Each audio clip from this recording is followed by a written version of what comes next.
that there's a serum that can give you abilities, but like you can believe that if this was actually being done, serums of some caliber were made and injected into people, that yeah, there's definitely going to be some nefarious outcomes, some morally corrupt issues happening. Yeah. And all the more reason for this to never be declassified. I mean, if MK Ultra can be declassified with what was going on there, like I don't know. Yeah, right. It's not just going to be all peachy. Like there's a lot of bad things that are going to happen. They're willing to declassify some pretty dark stuff, but like to me, this goes a bit further, I think. You know, this is the fundamental state of your natural being, right? Right. Support for Red Web is brought to you by Manscaped, who's the best in men's below-the-waist grooming. Manscaped offers precision-engineered tools for your personal grooming experience. They also obsess over their technology developments to provide you the best tools for your trimming experience. Listen, I've been in high school. I went through puberty. The minute I had, below-the-waist concerns, I started getting in there myself. Boom! Blood everywhere. Not a good story, not a beautiful story in the slightest. But that's why Manscaped is here to help your experience be better, okay? They've got the lawnmower, they've got the trimmer, they've got everything you need. And that's why Manscaped has redesigned their electric trimmer so you have a better experience. The Manscaped engineering team spent 18 months perfecting the greatest trimmer ever created for personal grooming and just released the new and improved Lawnmower 3.0. That's right, they have 3 now. Their 3rd generation trimmer features a cutting-edge ceramic blade to reduce grooming accidents thanks to advanced skin-safe technology pioneered by Manscaped themselves. The waterproof technology allows you to get in the shower and groom yourself there too, so it's nice and easy, fits right into your morning routine. Let's not forget about the charging stand. It looks beautiful, looks great. It'll sit there right next to your sink, fits with all your other gadgets and doodads in your toiletry arena. It looks great. Keep it profesh in the bathroom by the sink. You know what I'm saying? Get 20% off and free shipping with the code REDWEB at manscaped.com. That's 20% off with free shipping at manscaped.com. Using code REDWEB, you could look at your screen to figure out how it's spelled. Nice and easy for you. REDWEB. Thank you very much, Manscaped, for sponsoring the show. Now, why don't we go ahead and get right back into the mystery? But again, obviously harkening back to the Philadelphia experiment, the Montauk Project also focused on experiments in teleportation and in time travel. In fact, a portal in time was supposedly created and developed into a stable rift that they called a time tunnel. And on August 12th of 1983, a time tunnel was somehow created and connected to an area in Philadelphia in 1943. And this is where Project Montauk connects physically through this time tunnel to the Philadelphia experiment. And the USS Eldridge was drawn into hyperspace, which explains its sudden disappearance. So essentially, I guess this is just my conjecture here, but I guess whatever technology they had at the Montauk base, they turned it on in order to trigger some sort of time tunnel, right? Mm-hmm. And then whatever technology that it was based on was stemming back to the Philadelphia experiment. And when they happened to turn it on back in 1943, maybe in the space-time continuum, these 2 points were the closest, most powerful points to each other. So like a electric shock or like an arc of electricity, they happen to connect to each other. I see what you're getting at here. Yeah, and so that's what people are theorizing here is what happened, is that these experiments from the Montauk Project connected back to the Philadelphia experiment, and that is why the Philadelphia experiment had other things happen, right? The teleportation that wasn't planned. Yeah, and so now it all starts to come together a little bit, and it, to me, it does that, it makes some theoretical sense. I can get on board with it. I mean, it's like it's like you told me, right, with the first piece of everything so far, the first season of a show. Mm-hmm. Okay, and we have a lot of questions, and we just hit the finale of season 2. Okay, where season 2, it's like, whoa, different setting, and then the end of season 2, you're like, they're connected.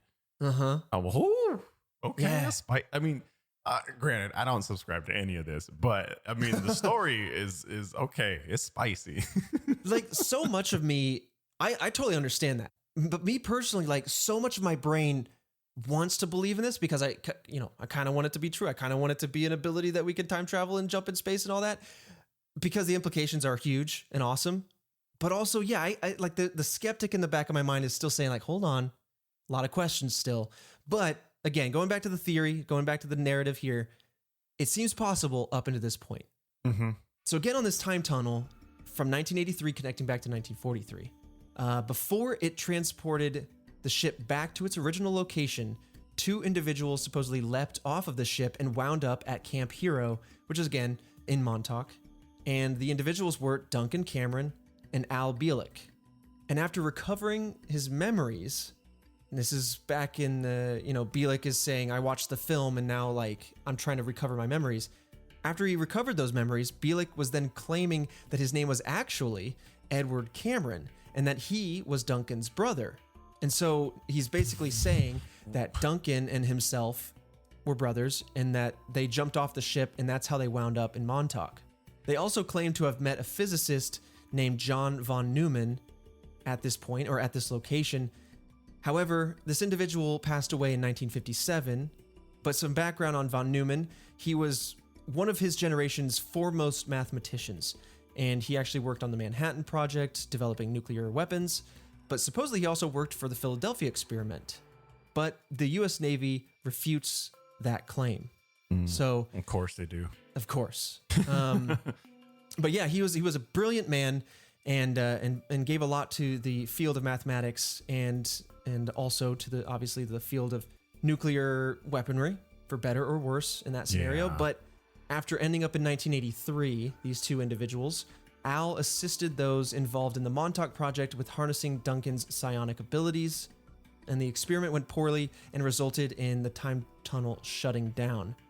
Do we know how these 2 got back to their original time, Christian? According to the story, they didn't. They stayed in 1983. Interesting. Yeah. Oh. The only travel that involved going back was in the process of kind of closing the time tunnel. They sent people back to 1943 to the Eldridge and had them shut down some of the equipment on the ship. But no, Bielek and Cameron stayed in 1983. Gotcha.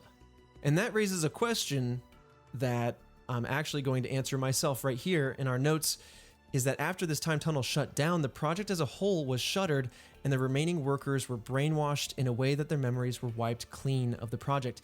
Because I was going to say, if Al Bielek, for example, is watching this film and is being reminded of the Philadelphia experiment, that he was working on it, but then he teleported in time into the 80s, how would he not remember it? Because he basically escaped the brainwashing that happened after the Philadelphia. But I guess they did the same thing here to everybody at the Montauk Project. And so both facilities at both different points in time got the same brainwash treatment. Brainwashed. It's crazy. I guess that would then also explain the obvious age issue, because this gentleman supposedly jumped 40 years into 1983, had his mind wiped, saw the movie based on the Philadelphia experiment a few years later, and then had the memories start kind of resurfacing. And you would say, well, gentlemen, sir, you're not old enough to have been around back then. And so this, I guess, is either his story for how he's this young because he jumped in time, or it's really what happened to him. Interesting. Another piece of this story, though, that I want to get into, that I didn't recognize it until I saw the picture, and it's just very interesting. I'm not sure if I would fully put it with this experiment or not, but there is something known as the Montauk Monster. In 2008, a strange, hairless creature washed up on the shores of Montauk. And as with all visual assets, that'll be up on our Twitter page at RedWebPod. You can check it out there, or you can Google Montauk Monster. And it essentially, the back end looks like a turkey roast with the legs kind of out there. And then the front half looks a bit like a pig with the head of a large, angry, bald bird. There's a picture of this? Yeah, here, let me send it to you. How do we not know this is just some artist that made a... What the... Okay, never mind. Hold on. You think that's an artist stitching together animals? He's got these shrimp-looking hands. What? I don't know, man. But it's speculated that this creature is actually from the nearby Plum Island Animal Disease Center, which could make sense. Okay. Especially if there was some sort of unknown disease to ourselves, like this creature, this animal, whatever it might have been, was stricken with, and then somehow ended up in the ocean and then washed up on shore. I'm not sure. But the unfortunate part is that the body disappeared before it could be officially examined in order to determine what the creature was. So it's a small interesting tidbit to go with the Montauk location. Again, it came decades later in 2008, washed up on shore. I'm gonna need the world's best Photoshoppers to tell me if this is a Photoshop piece or not. Like, I thought you were gonna call in like, I'm gonna need the world's leading scientists for this one. Like, we can command who's that. the world's best YouTube thumbnail maker? I need to be able to. I need them to analyze this and to tell me if this has been photoshopped or not. Yeah. I mean, in 2008, you got to imagine there has to be some sort of crisp, nice, high quality imagery of this thing, right? Right? Why? The quality of that picture, because that's what you need, man. It's so frustrating because you want to believe, right? You want to believe in cryptids and UFOs, but why is it always that someone pulled out the disposable camera from the 90s, coughed on the lens, and then went, "Oh my God, an alien!" Exactly. Snap, while they were sprinting the other way. That's how it always ends up looking. Look, I'm the skeptic here. I'm the one that's just like, that's not real. No way. I don't subscribe to them. But that doesn't mean I'm not sitting here and if you're like, boom, evidence, here it is. I'd be like, damn, okay, all right. Yeah. This is the way the world is. We're skeptics. We're ready to be wrong. Like, prove me wrong. Yeah, and that's the thing.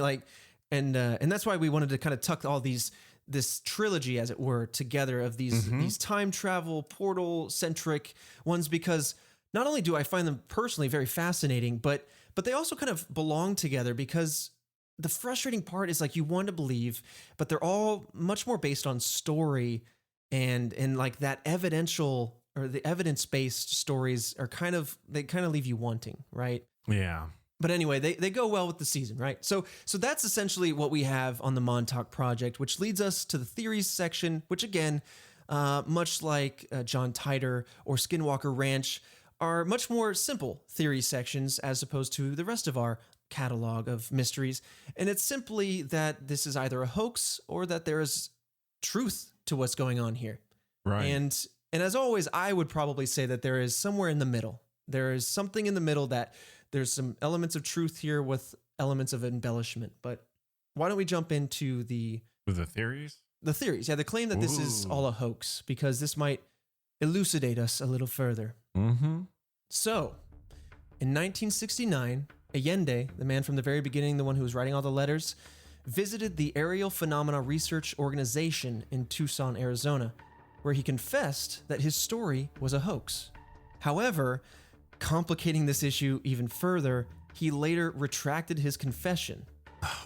And so it kind of leaves you at ground zero again, and it makes you wonder, okay, first of all, the mind wants to say, well, simple enough. He was probably just telling the truth and that this is a hoax. However, you have to take a little bit of grain of salt here and think, if this was real, if what this individual experienced or learned about in these experiments is real, you have to imagine there's some sort of pressure behind that, right? That's what I'm saying, man. Did you get hushed? Yeah, exactly. Is the government after you? Is there some sort of pressure by some sort of secret cabal or whatever? Like, you're claiming to have information that virtually nobody else is claiming to have. Yep. And in that sort of scenario, you would be inclined to say, listen, this is just a hoax. I can't deal with this anymore. Someone's gonna threaten you. You're gonna get pressure from some form of government. Right. I believe that. But on top of that, Nichols, his novels were widely regarded by the public as science fiction. However, he himself never explicitly said one way or the other whether it was science fiction or science nonfiction. In fact, in his first book, he and Moon, who he wrote with, said this, quote, "Whether you read this as science fiction or nonfiction, you are in for an amazing story," end quote. As well as describing some of the events in his book as, quote, soft facts. So there you have it. Like, there's where you start to see, okay, there might be some embellishment here. There's definitely going to be some elements of truth in here, but reality probably lies somewhere in the middle. Yeah. It's also worth noting, I do want to say here, that Swerdlow another individual that I've mentioned a few times here has contradicted his story multiple times. And that is, that's the sign to me of embellishment. If you can't keep your story straight, if every time you go to talk about it, you know, your stories are different. But again, I have to force my mind. If I'm subscribing to this truthfully, Swerdlow was brainwashed and had his memories wiped. So you would expect someone like that to have some contradicting elements, you know? It's tough. Yeah.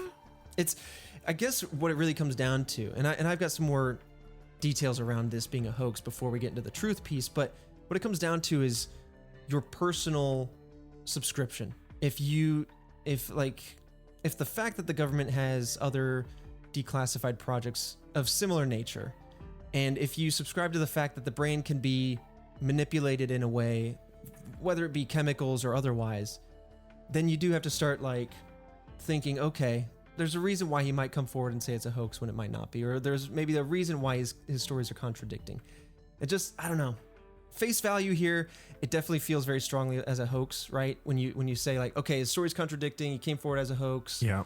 etc. It makes you want to go, okay, yeah, sure. Yeah. But again, then we'll you sit jump. there I'm and getting you- ahead of myself. We'll jump into the truth But then you section sit here there in and a you moment. think about it a little bit. You go, who told him to be quiet? Yeah. Oh man. My mind's just racing. I'm getting ahead of myself. My mind's going all over the place. We'll get into the idea that this is maybe substantial in a moment. But back on the rail that this might be a hoax, a man by the name of Edward Dudgeon served in the Navy at the time of the Philadelphia experiment on a neighboring ship to the Eldridge, and he himself debunked Allende's story, saying that the ships were testing a way to render themselves invisible not to the eye, but to radar.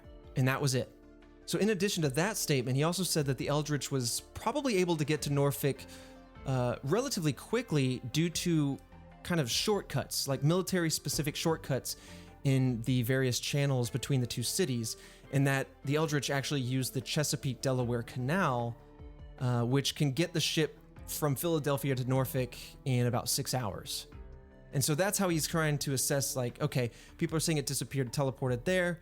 Maybe it just took this canal, which is military-centric, and that's how it was able to get the trip done so quickly. And as for the two sailors who disappeared from the bar, Dudgeon actually was one of them. He was one of those two sailors at the bar, and he and the other sailor were underage and were ushered out the back door by a waitress after other patrons started talking about military secrets. So it's interesting, not only that, like, because like this was one of the pieces that I was hanging on. Like, this is weird. You know, if I'm taking all of this at face value and there's a piece of technology making the ship invisible and teleport, why is it yoinking two boys out of the bar and not touching anything else around it, you know? So it's interesting to have one of these two individuals come forward and try to debunk it. Man, could you imagine how frustrating it would be to be in a bar and then realize that there's military people there and it's a military bar and they're talking secrets, and so they're just like, yo, you gotta go. But if we were just there, sitting there, you and I, Yeah, just be living like, your life. I'd be like, what? I could keep a secret. Damn. Yeah, like, I was here. I was waiting on my pancakes, sir. You need to go, Can pal. I at least get my stuff to go? Ooh, to be right there, you know? I mean, granted, it's probably something really small and tiny, right? But man, that's frustrating. Yeah. But it's interesting. I mean, these boys certainly weren't brainwashed. I mean, if these were just sailors on the nearby, right? These were sailors on a different ship. Yeah, I'm still hung up on why it would pull these two sailors in particular out of a bar, you know? And so his story seems to make more real sense. And the last piece, kind of playing into the hoax here, is that the Montauk Monster is widely believed to be a decomposed raccoon. Ended up in the water and decomposed in a strange way, made it look strange. And maybe when it disappeared, I don't know how it disappeared or when, if people like left it on the beach and then it disappeared, or if they grabbed it or whatnot, but they left it out on the beach. I'm sure nature got to it, you know, birds pecking it apart or whatever. Or they figured out it was a raccoon and nobody wanted to say anything because they preferred the story of the monster. I don't know. I could see that. You know what I mean? It was kind of like Slim at the top, and once you get down to the waist, it kind of like bam, you know what I mean? Hit you with a little bit of the backside, you know? You're talking about a thick raccoon? Or? Yeah, oh yeah. This is a thick raccoon. So those are the pieces that go into the hoax theory. I think what really drives home the hoax theory most is Edward Dudgeon's piece here. Because if you want to take the stories at face value, I can understand a contradicting story with the brainwash piece. I can understand going back and forth on your claims of this being a hoax if you're finding that you're having some sort of pressure from the government or some sort of agency that might be after your information. I can get that. But being the person in the bar that supposedly disappeared, man, that's hard to refute. Mm-hmm. But as far as the truth pieces, and we kind of touched on this part a little bit earlier, there is a precedent set for secret, morally questionable government experiments. You know, we talked about MK Ultra. Again, that's a series of experiments that the CIA did to test the effects of various drugs on the mind for interrogation purposes, for mind control purposes, very LSD centric, and all pretty much concurrent to the Montauk Project timeline. There's other declassified operations such as Operation Paperclip, which isn't so much on the scientific front, the experimental front, but is certainly in the morally questionable arena. It essentially was the initiative to bring on former members and leaders of the Nazi Party and ingest them into the US government in various ways. Whether it be scientists or leaders or military folks, essentially absorbing some of those people into our government. It was in the space race. It was to give us an edge against our Soviet enemies, right? Mm-hmm. So, yeah, they're willing, the government's willing to do some morally questionable things to, in its own mind, make progress. So, again, there's a precedent set for some things like this. But another piece revolving around the government that makes this interesting is that, as mentioned earlier, the Office of Naval Research contacted Jessup, the person who initiated this whole thing, which indicated that the government had official interest in what was being discussed here. And whether it was to just cover their bases or whether it was because they're trying to keep tabs on something that they obviously tried to brainwash out of these individuals is up to your interpretation. But it's interesting that the government is showing interest here at such an official level. Yeah, that's something that's a little tangible there. The government's just like, all right, we're putting our hat in this, dipping our toes in this real quick. Right. Man, maybe if just the brainwashing was just what made everyone that's like talking about this stuff like crazy or a little over the top, Yeah. I mean, to me, like if it really, that's what it really all comes down to me personally, is the brainwashing element. It is absolutely possible to scramble someone's mind. Especially if you look at projects like MK Ultra and the various potentially declassified or classified drugs that they might have had at their disposal to scramble your mind. They could also work with individuals who didn't have much of a background or didn't have any ties to other individuals, and those are types of people that can disappear. Essentially, it all comes down to if you believe that people can be brainwashed or not, because that is where I'm drawing a line somewhere between truth and hoax. There's absolutely elements of both, and whether you want to lean more towards the truth side or more towards the hoax side, to me, comes down to that brainwashing piece, which is just fascinating to me. Yeah. I just feel like, even if I don't think that a lot of this stuff is like real or true, it could stem from like a piece of it, right? And that piece, like we're talking about, being the brainwash thing. And then from there, it just expanded to all of these wild stories and tales. Mm-hmm. I mean, like I said earlier, just to quote Nichols and his book, I mean, whether you take this whole thing as science fiction or nonfiction or somewhere in the middle, it's still a fascinating story. It's still very interesting. And what really grounds my interest or makes my interest so large on this type of topic is because it's absolutely pulling on true threads. It's absolutely pulling on things that do exist, have been declassified, and make you go, oh man, but like super what if though? Like what if? The last piece here for it being a true event is that Nichols and Bielek maintain that some of the type of experiments that were being done back then are continuing to this day. Despite the fact that the land was converted to a state park in 2002, and the fact that the military base was decommissioned many years earlier, it was found that the radar dish on the property had turned to face a completely different direction, essentially indicating that the base might have had some secret goings on in the bunker underneath. And it did this multiple times over the course of the next few days, and the authorities that investigated could find no real reason as to why it was rotating, and they seemed to indicate that the integrity of the structure was sound, so it wasn't that it was just drifting or being blown by the wind in some way. It was slowly pivoting in a way that either it was tracking something or that it was just a big heavy piece of equipment and took time to refocus in a different direction. But that seems to lend some credence to the idea that maybe some secret experiments are continuing there to this day. But why there though? There's so many people there. You know what I mean?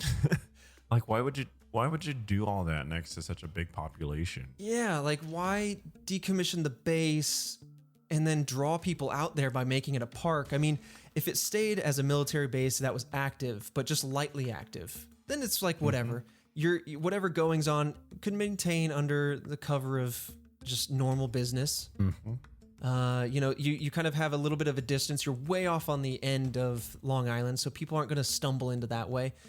It's interesting. It's very interesting, man. I mean, you never know. I mean, if you're all about, going down this rabbit hole, maybe there's a specific area in the Earth's gravitational rotation that aligns properly in that area. You know what I mean? There's just excess energy or something. Yeah, could be something like that. Or personally, I would think it might be more like it's strategically important to the military because it's out on the tip of Long Island, meaning it's surrounded by water on most sides. It's on a peninsula. And if they've got ships in some way that they can kind of be first responders to anybody trying to attack New York, or they can keep an eye on heavily populated areas and around there, there's probably military bases all up and down the East Coast. So when it came time to do this experiment, I'm not exactly sure why they picked this base over another. It might be that it was on the outskirts of this island, and so they could get a little bit further away from populations, as opposed to Norfolk, which is a very populated city and a tourist destination and all that. Right. So, or it could be other things that, like you're indicating, like grid lines lining up, I don't know. Well, But that is the Montauk Project in a nutshell. We'll never know. We'll never know. I will say real quick, according to Nichols, part of the reason that this site was chosen is that it was remote. Montauk was in a tourist attraction at that point, and access to the water would allow equipment to be moved in and out undetected. Bingo bango. Oh, Nichols knew it. Okay, well, we'll never know most of it. Ooh. Dang. Yeah. I know, like, we don't normally end this with us officially claiming what our stance is, but these ones are just like some of those really like outlandish, like fringe science ones. I definitely find myself somewhere in the middle here, probably leaning more towards embellishment, but with strong grounding in truth. Like there's definitely something that went on, some sort of experiment at some level. To what extent, that's what I'm not certain of. Yeah, I mean, I love it. You know what I mean? Because I mean, we'll get back to the usual, conspiracies and whatnot. But like taking this whole entire month to just go off the rails and take a look at like the different stuff, like this is, I don't know. It was nice. It was fun. I look forward to doing it again. Yeah, we'll come back to like UFOs and like fringe science and all sorts of things like that. I mean, the supernatural and cryptids are absolutely on the menu for this show, but we want to keep it cycling. We want to try to dabble in as many different mysteries and conspiracies as possible, whether it's on the internet or in real life, true crime and other stuff like that. But if you guys like this show, leave us a 5-star review if you're listening on iTunes. Make sure you subscribe if you're on any other platform. And the best way to help us out is share it with a friend. If you think you have a friend who loves conspiracies and mysteries and loves doing like little deep dives like this, feel free to share it to them. It's the best thing you could do for an audio podcast like that or like this. And if you stumble in your life across a mystery that you've never heard of before, or that you want us to do a deep dive on, in fact, Montauk Project was one of the highly recommended ones from you guys, so thank you very much. If you want to recommend us mysteries, you can always tweet us. Again, you can put it in the reviews. You can let us know in the various many ways that social media allows you, and we'll find it. We'll put it on the list. We've got a long list to come, but we We look forward to seeing you guys next Monday for another mystery. Fredo, I'll see you then. Oh, I'll be here. Maybe.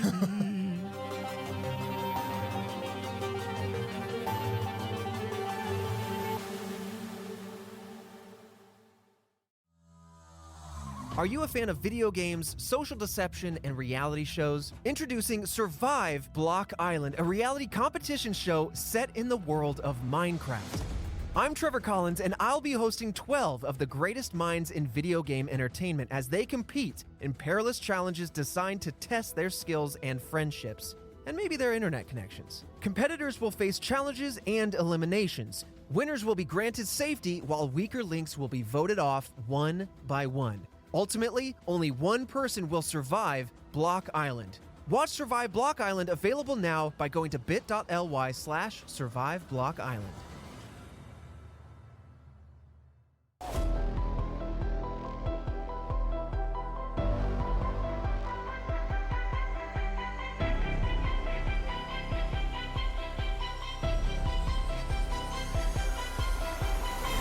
Welcome to Theories of the third kind.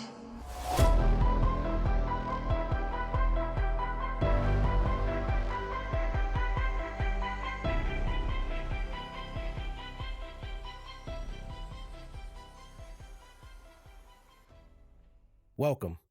First off, I want to say thank you to whomever you are listening for opening your minds to receive extra knowledge nuggets each week. It means a lot to all of us, and I want you to know that.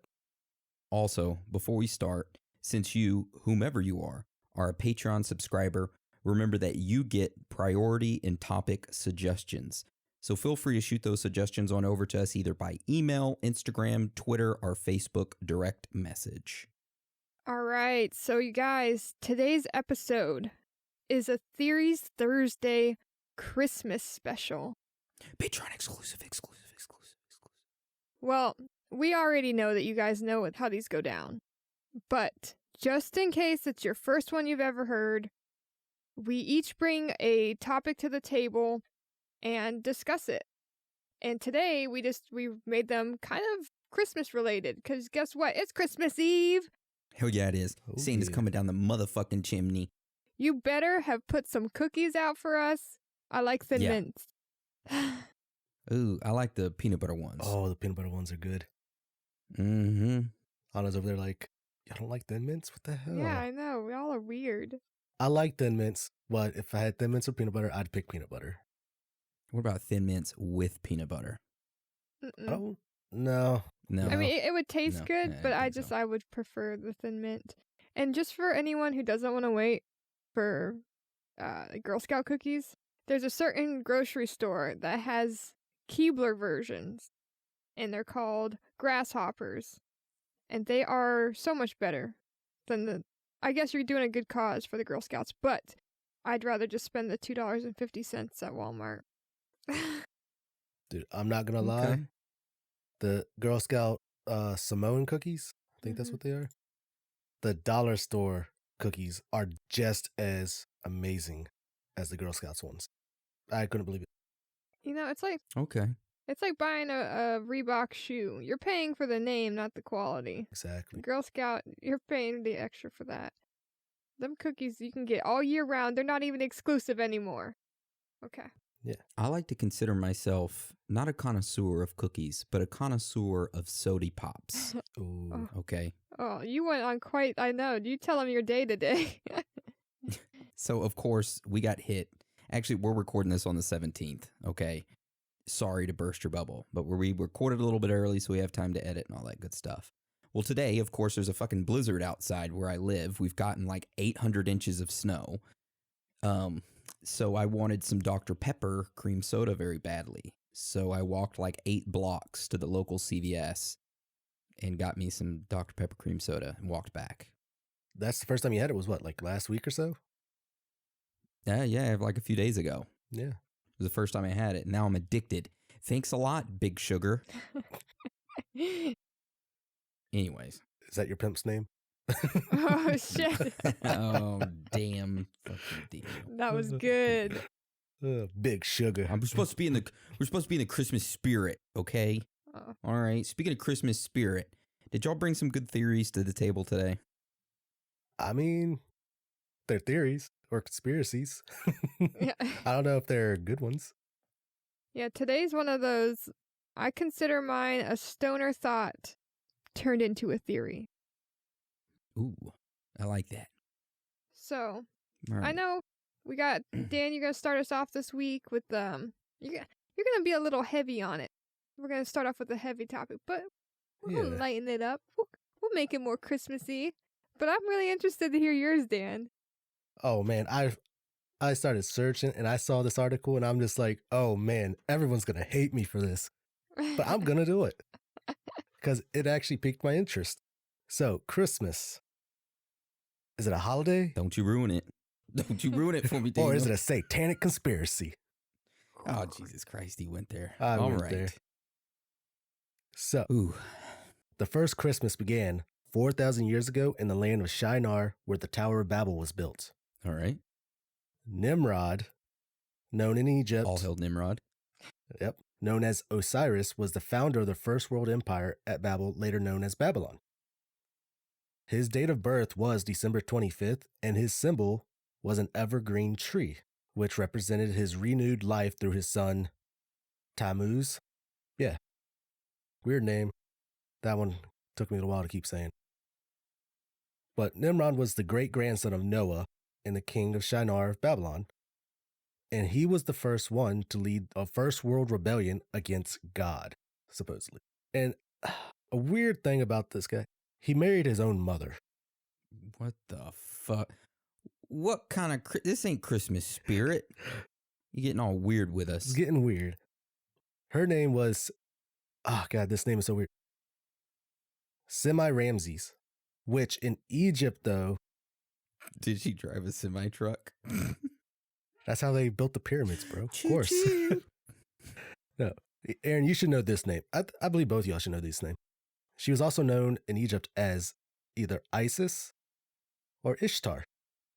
Ishtar, Galactic Command, right? Ashtar, Hey. but yeah, close enough. Ashtar. Close enough. This is a cousin. Yeah. The Egyptian cousin. Probably is. But Nimrod was adored by his people as a deity and became the first sun god. But God destroyed the Tower of Babel. Nimrod was killed by Noah's son, Shem. So kind of depressing, but the religion pushed by Cush and Nimrod marked the beginning of pagan polytheism in the post-flood world and the worship of many false gods. The snake, sun, and fire became their symbols of the pagan deity on earth. Nimrod's mother-wife claimed she had become impregnated by the rays of the sun. And a year later, on December 25th, the baby Tammuz was conceived, known as Horus in Egypt. So Horus was really like his... Brother/son? Horus's dad was also his brother. Yeah, God dang. That's weird. Hmm. very.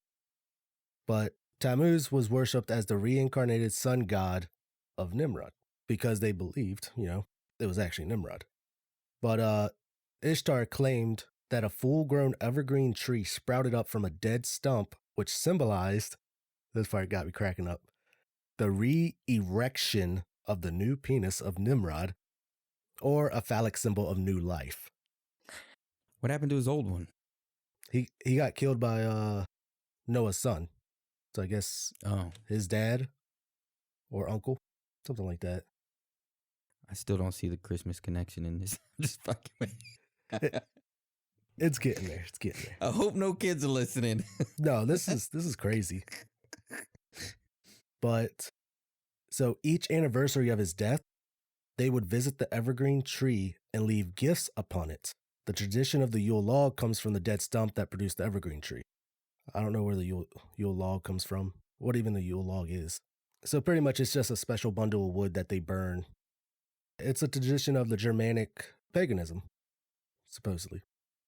Okay. In Egypt, Horus, the son of Isis, the Egyptian title of the Queen of the Heaven, was born at the same time of December 25th. Ancient Egyptians began to bring trees in their homes for the winter solstice festival. So pretty much what I'm, can you see where it's going with this? Yeah, that there's It's evolved into her front. It evolved from its origins of being paganism. Exactly. Okay. All right. Then the dog star was the representation of Anubis and placed at the top of the tree. So I guess the star that a lot of people put on top of the trees was supposed to represent Anubis back then. And he was the god of death, was it? Or god of the dead? Anubis? Yeah. I always get him and Ra mixed up, the sun god. Yep. And speaking of Ra, y'all gonna like this part. Hope no kids are listening. The Egyptians dipped balls in gold and silver and cut the testicles of animals to be hung on the tree. The testicles represented the sun god Ra. Why? Why hang testicles? Why hang gold dipped testicles? Yeah. They're full of life. I wonder who comes. Okay, that's a good. Okay. I can see that argument. I give you that. That was us. Yeah. But but yeah. I don't know. It's kind of weird. Walk into a house. Hey man, those are some nice testicles on that tree. It's kind of weird. Santa Claus comes from the god Moloch or Nimrod. Oh, shit. So we got Moloch back in the picture. So we The one where you sacrifice your kids to? yes. And speaking of sacrificing children, Leviticus 18:21. Do not permit any of your children to be offered as a sacrifice to Moloch, for you must not bring shame on the name of your God. I am the Lord. That's quoted from the Bible, supposedly. That part. I don't know which Bible version. But public child mass sacrifice was held by burning children to Moloch. And we've talked about that before in one of our Theory Thursdays as well, right? I did it. Yeah, I think so. The Temple of Baal. Baal. Yes. And then an iron image of Moloch would contain a burning loin basin filled with wood and pitch. They would pray for the coming year and place their children into the red-hot loins of the fire. The head covering on the statue was the same as the Santa hat that he wears, which Moloch is the origin of the modern Santa Claus. So this shit, it just gets fucking dark the more I go into it. Who can place their own children in a burning pit? You gotta be some type of messed up to be able to do that. I have something that could go with that. Okay. Matthew 10:37. Anyone who loves their father or mother more than me is not worthy of me. Anyone who loves their son or daughter more than me is not worthy of me. Hey, if you love me more, sacrifice. Shit. It gets dark. It's pretty dark on this shit. Yeah. But so now from Egypt, now we're jumping to Rome. In Rome, the largest pagan religion that venerated the sun was the Mithra cult. Which, have y'all heard about the Mithra cult? No. I would go into it, but I don't. It's pretty much Mithraism is viewed as a rival of early Christianity, because I believe, I guess you could probably say it's kind of like Satanism, Okay.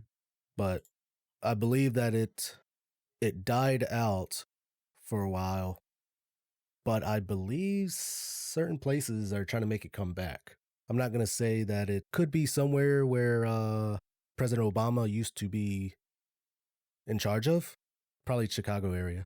Oh. Some of the shit that I've read up about Satanism in Chicago area is pretty weird. That they have a satanic like statue monument placed in the state capitol beside the Christmas tree. And it looks like a hand with a snake wrapped around it holding an apple. Yeah. Well, freedom of religion, you know. That's pretty much what they went with. First Amendment, freedom of speech kind of thing. I think freedom of religion is an actual. I don't know.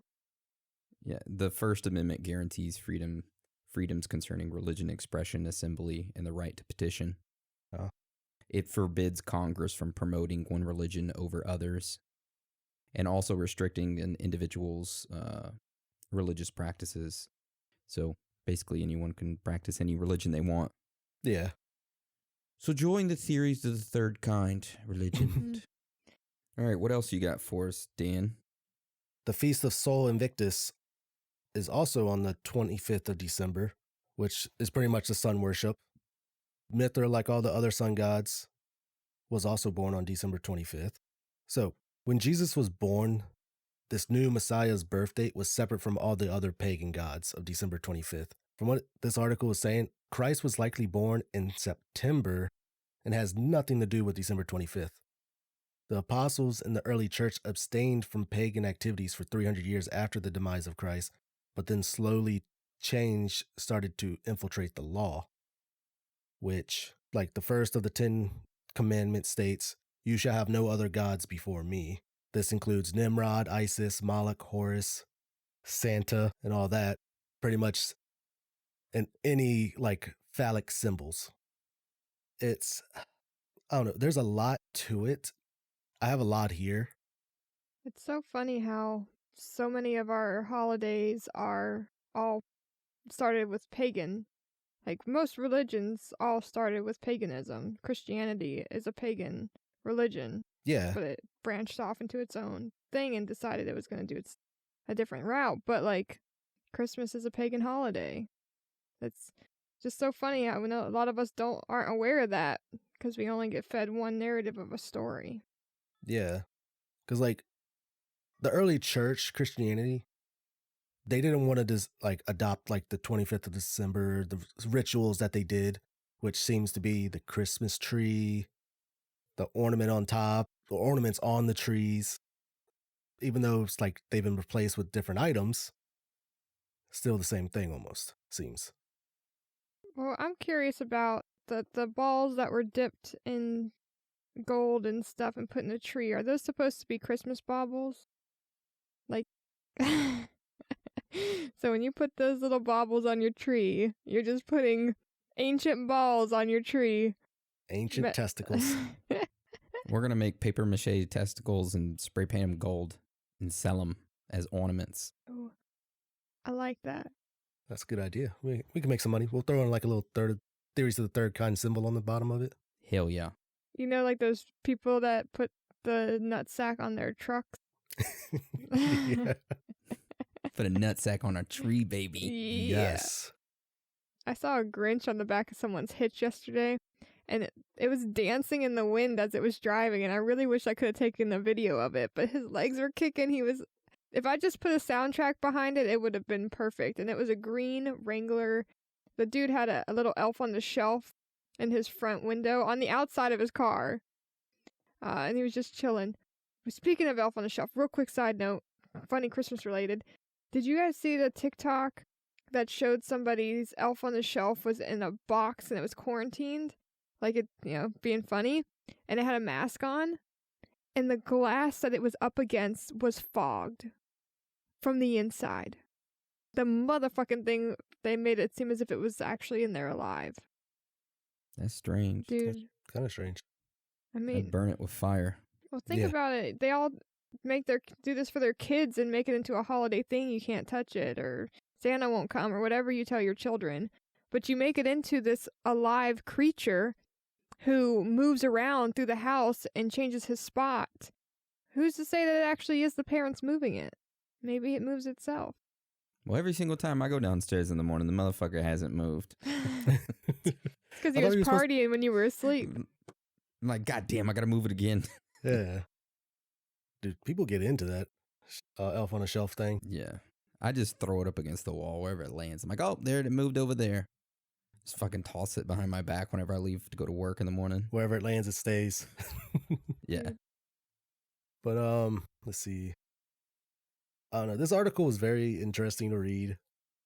Like, I'm gonna read I guess someone asked whoever was writing this, or he might have wrote this all himself. I don't know. It's like they asked, like, who is Santa Claus? And this is what, like, I kind of laughed about this because I was like, holy shit, like going into it. The guy was like, I believe that Santa Claus is a subtle, deadly assault on our children to confuse and rob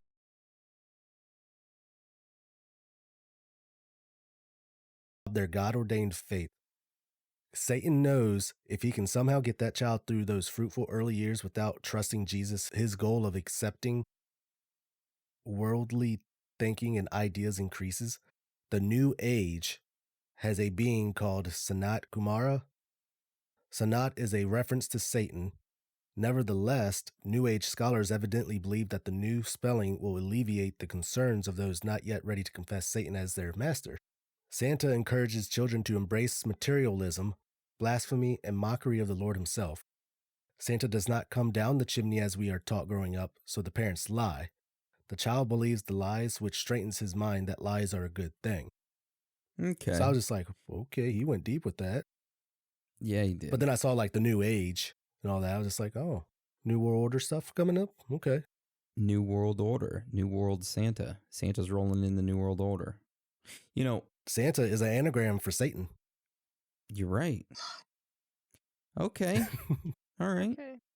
You know, my theory for this week, it's similar to yours, Dan. Very similar. Oh, okay.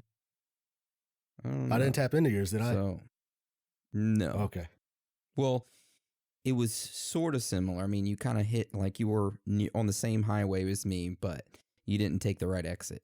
You took the wrong exit. Oh, then perfect. So there's a right and a wrong now. No. You took a different exit than me. Yeah. I'll just say different. Honestly, You took a different I would say exit this than was me. the wrong exit anyways. It was dark, man. Like, I don't even want to put the balls on the fucking Christmas tree now. I love that you put them your hand position for I don't want to put the balls on the tree anymore. Yeah, Cup- you gotta dangle 'em. Already cupped and ready Yeah. to go. Well, I loved your theory, Dan. Oh, thank you. That was really good. Do you have anything else you want to add? Or I mean, there's a lot of stuff quoted from the Bible that the guy references. It's kind of weird. Pretty much, Santa is Satan, and he's the Lord that everyone's worshiping, kind of thing.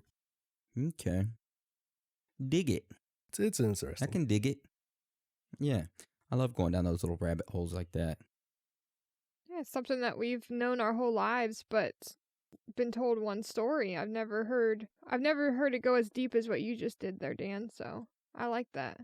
It kind of reminded me of Disney Darkness. You hear you watch it, you think it's like a good story and all that, but then when you actually hear what it's really based on, you sit there in awe, like, wow, like, really? They pretty much enlightened this story to make it happy, which, I mean, it's good, but basing it off of something crazy, scary. So, who wants to go next? Me or you, Anna? It's up to you. I lay it in your court. Well, do you want to, because it played off with a little bit of Dan's vibe, to just roll with it and kind of just go with the flow? Yeah. Yeah, I think mine would complement what Dan just went over pretty well. And it's not that long either. Okay, good. Mine's not either. All right. Hour 45 minutes later, bitches. Yeah, 3 hours later. Now, is that it? Is that all we... No. Find out Anna has 3 theories. Just her first theory is short. Yes. All right. So have either one of you ever wondered why on Christmas we cut down a pine tree, place them into our houses, decorate them with fancy ornaments, in some cases balls, and place them in our house and put presents underneath them? Has that ever crossed your mind? I guess we're all practicing Satanism or paganism. We could be. But I mean, most of the people that would answer that question would say, we do that because we're celebrating Christmas, right? But have you ever wondered where that came from? The pine green trees, placing them in our houses, putting gifts underneath them. Not only that, but the entire holiday being draped with this red and white colored theme that everyone associates with Christmas. Where did all of this come from exactly? Now, I'm going to say it because Dan didn't say it. So I know we don't talk about religions on here, but I'm going to briefly touch on this one real quick, okay? So obviously, there's a lot of individuals that celebrate Christmas as the birth of Jesus Christ, okay? That word Christmas being composed of the words Christ, meaning the one who is anointed, and Mass, which means a special religious service, okay? Now, many people would point to that as the reason as to why we celebrate Christmas, but interestingly, early Christians actively rejected the celebration of Christ's birth because they saw birthdays as a pagan ritual. So just a little interesting Fact. But why do I bring all of this up? Well, just like I said earlier, most people see Christmas as a Christian holiday, but most of the symbols and icons we associate with Christmas celebrations are actually derived from the shamanistic traditions of the tribal peoples of pre-Christian Northern Europe in Siberia. Okay? These Siberian ancient shamans would wake up early in the morning and they would get dressed in red and white fur-trimmed coats and long black boots, just like Santa. They would then go outside and carry red sacks with them. They would fill these red sacks with red and white Amanita muscaria mushrooms that they would gather from the bottom of the pine trees. Okay? So it would take these shamans all day for them to fill their sacks with these elusive mushrooms. Once they were filled, though, they would travel back to the village. And back then, before we go further, these villagers in that area, or they would live in these things called yurts. They're kind of like this teepee structured made of birch and reindeer hide. And these teepee-like structures had a central smoke hole where, of course, the smoke would go out of it. But they were also used as like an alternative entrance point. Okay, just keep that in the back of your head. So back to the shamans, right? They would arrive back in the village with the mushroom sack. And by the time they got back there, it was nighttime. And it had been snowing, and the snow piled up past a lot of the villagers' doors to their teepee. So the shamans would have to use each of the villagers' chimneys as an entrance, like the top of their teepees, as an entrance to enter in and give the villagers their portion of the mushrooms that they've got. So they would share the mushrooms with everybody in their village. The villagers would then have to dry the mushrooms.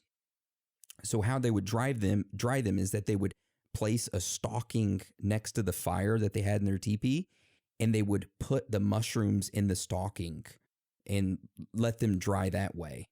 And then after a period of them drying overnight, that next morning they were ready for consumption. So that's just a little ancient history for you. So besides the obvious coincidence of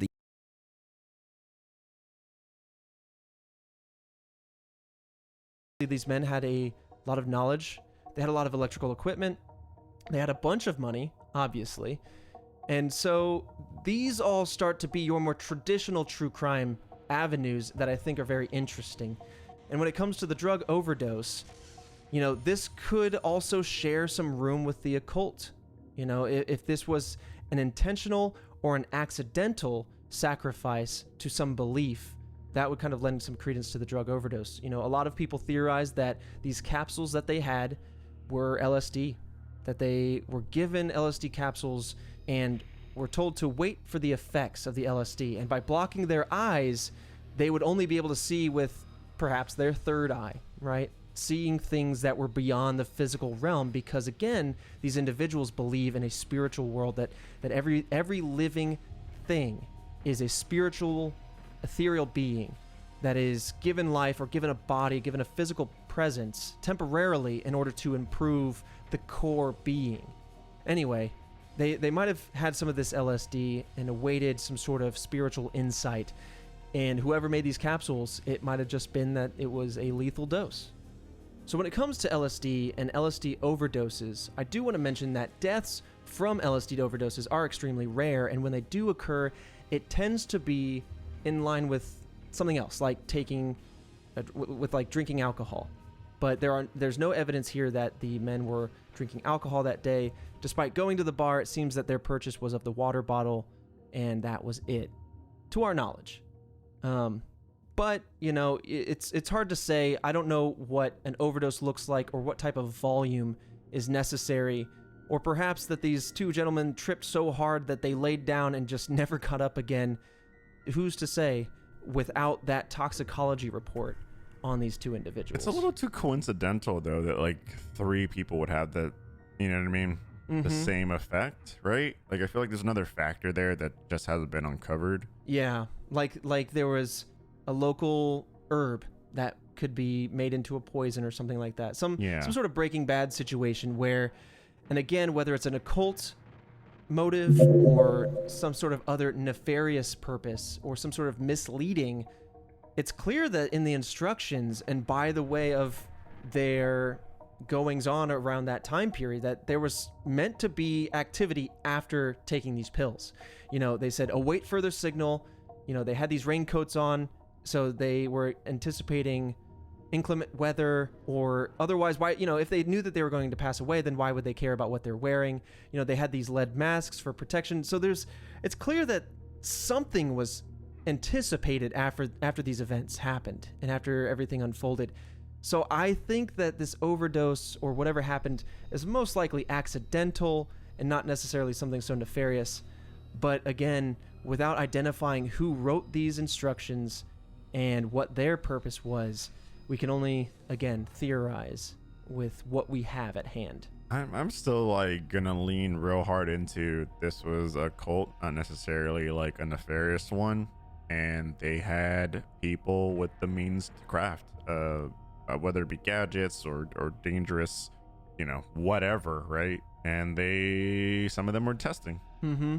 That's what I think was going down. You know, they when you really think about it, and I tend to agree with you that the occult position is probably the neatest of these theories because it can wrap in the most loose ends.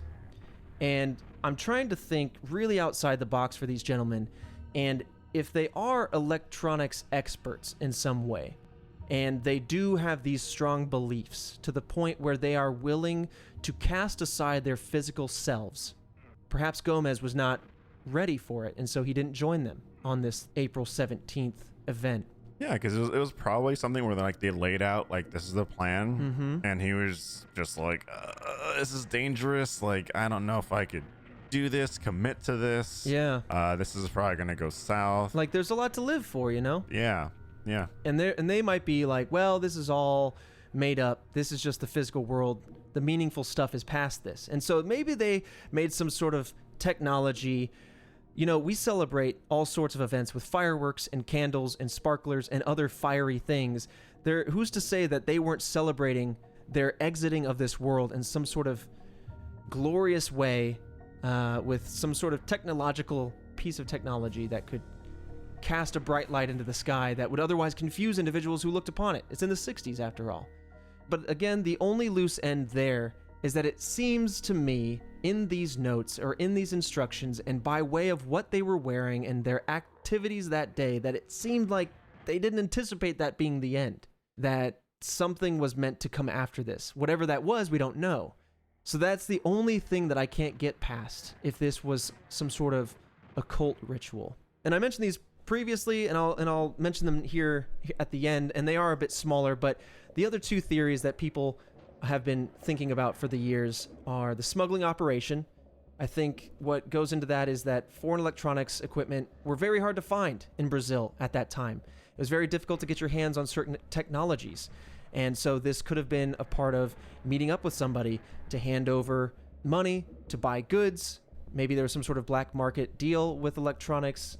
Maybe they were looking into emerging tech in the 60s that wasn't readily available and it cost a lot of money, and then the deal went south. Or maybe they were pranked. And this goes into the attacked and robbed theory. I say prank like it's lighthearted, but maybe they were misguided, you know, that somebody scammed them into thinking they were going to get some technology or something like that and asked them to bring this money to them. Meet me at this hill.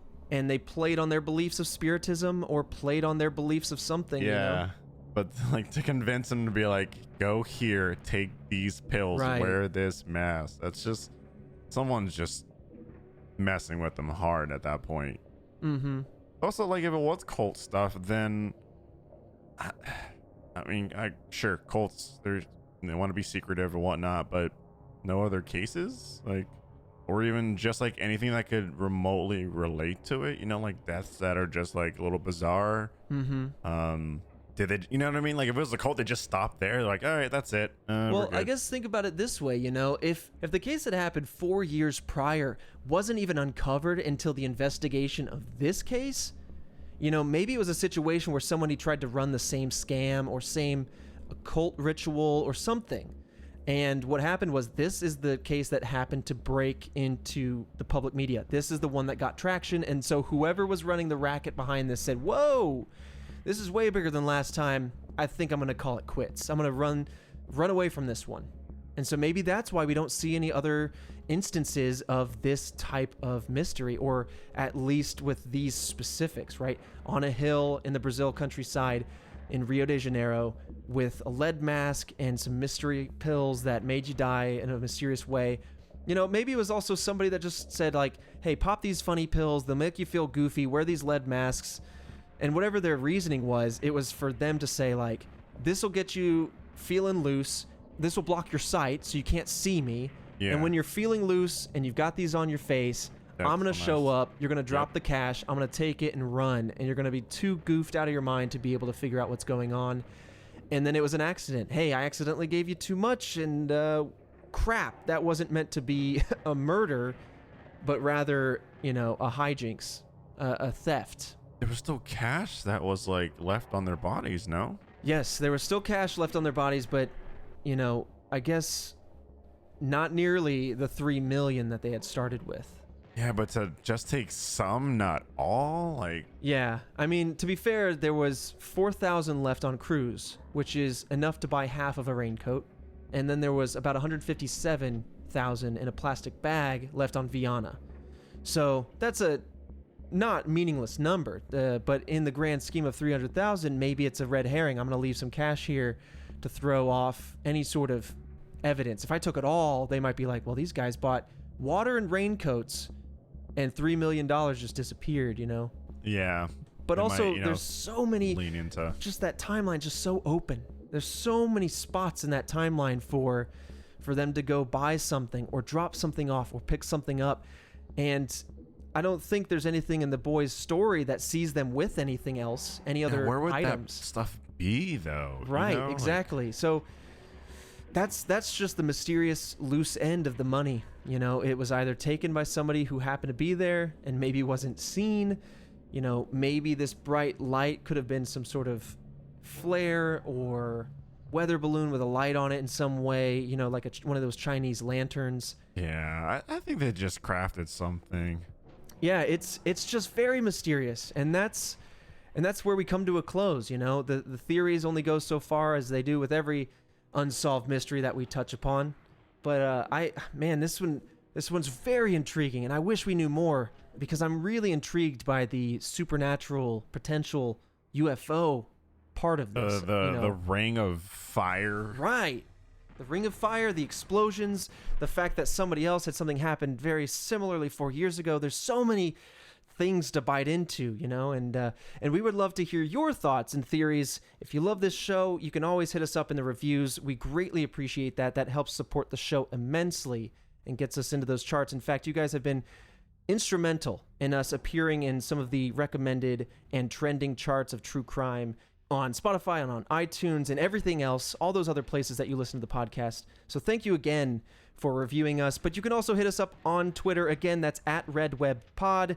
You can see some ancillary content, images that we talk about, and everything else. You can also suggest theories there. Many of you have actually given us new hypotheses and theories that go into play into our episodes that we've already covered, to the point where I'm close to wanting to do update episodes, just small bonus episodes that update cases with new information that is found. So anytime you guys find new information or find interesting cases like this that you want us to cover, we're all about checking that out and letting you guys know.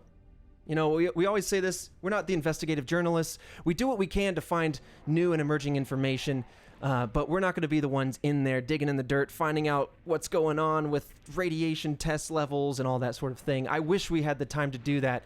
You're mostly going to get the facts and details as they are known and as they have come out. But we're super open to update episodes. If we stumble upon new facts, or if you guys come to us and say, hey, this just happened, or I think that this is connected to something else, we love that kind of stuff. So keep hitting us up with all that. Man, my mind is still trying to mull that stuff over. It's like a little bit of like aliens, is a little bit of maybe it was a setup, maybe it was a cult. Like, Yeah, that's the tough one with this one too. like it touches a little bit of everything. Yeah. And like, okay, you know, not a lot of these things don't get solved, but like my mind just wants to like settle down on a plateau of one of those things. Right. I think it's probably gonna be the cult one, but it's just, yeah, this one like, I don't know why, weighed heavy on my mind because it pulled me in so many different directions. Yeah. This one in particular, this is why I hate this one, because there's so much intrigue but yet so much unknown. There are so many theories that really wrap in the loose ends super well, but then they all have that one piece that go, yeah, but what about that? And so on one hand, you feel like you can lock it away, and on the other hand, it just feels like it blows it open even further. And so it's just one of those really, really interesting cases. And this is, again, one of the ones that you guys have recommended through those reviews and through those tweets and everything else like that. And I'm really happy to have covered this one. It was super intriguing. It's like an itch I can't scratch. Well, Fredo, if you want more itches you can't scratch, we are back every Monday. Every week, we got a new unsolved mystery, and so you can check us out again next week. We'll got a new one for you there. But until then, thank you for the reviews. Thank you for the feedback. It's been tremendous. You know, we get way ahead on this show, so this is one of the few we've recorded since launching, and I just want to say thank you again to all the tremendous feedback and support. We're continuing to iterate the show, and man, I've just had a whole lot of fun talking about these subjects. This is my bread and butter. I love this kind of stuff. Oh, it's good. And just like getting everyone involved and having that kind of like interaction with the community has been fantastic. So thank you guys. Yeah. Well, we'll see you guys next week for another mystery. Oh, my head hurt.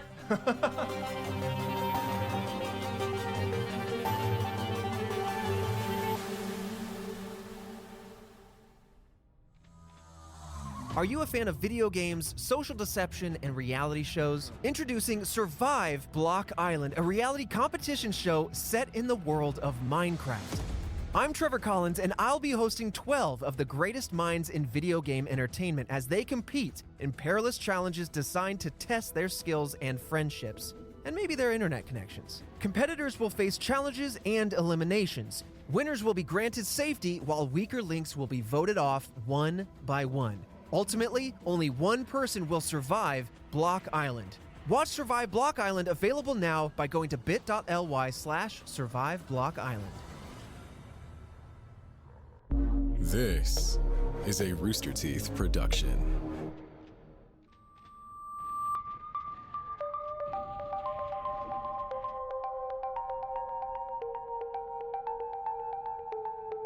For nearly as long as history can remember, there have been tales of a large creature living amongst the snowy peaks of the Himalayan mountains.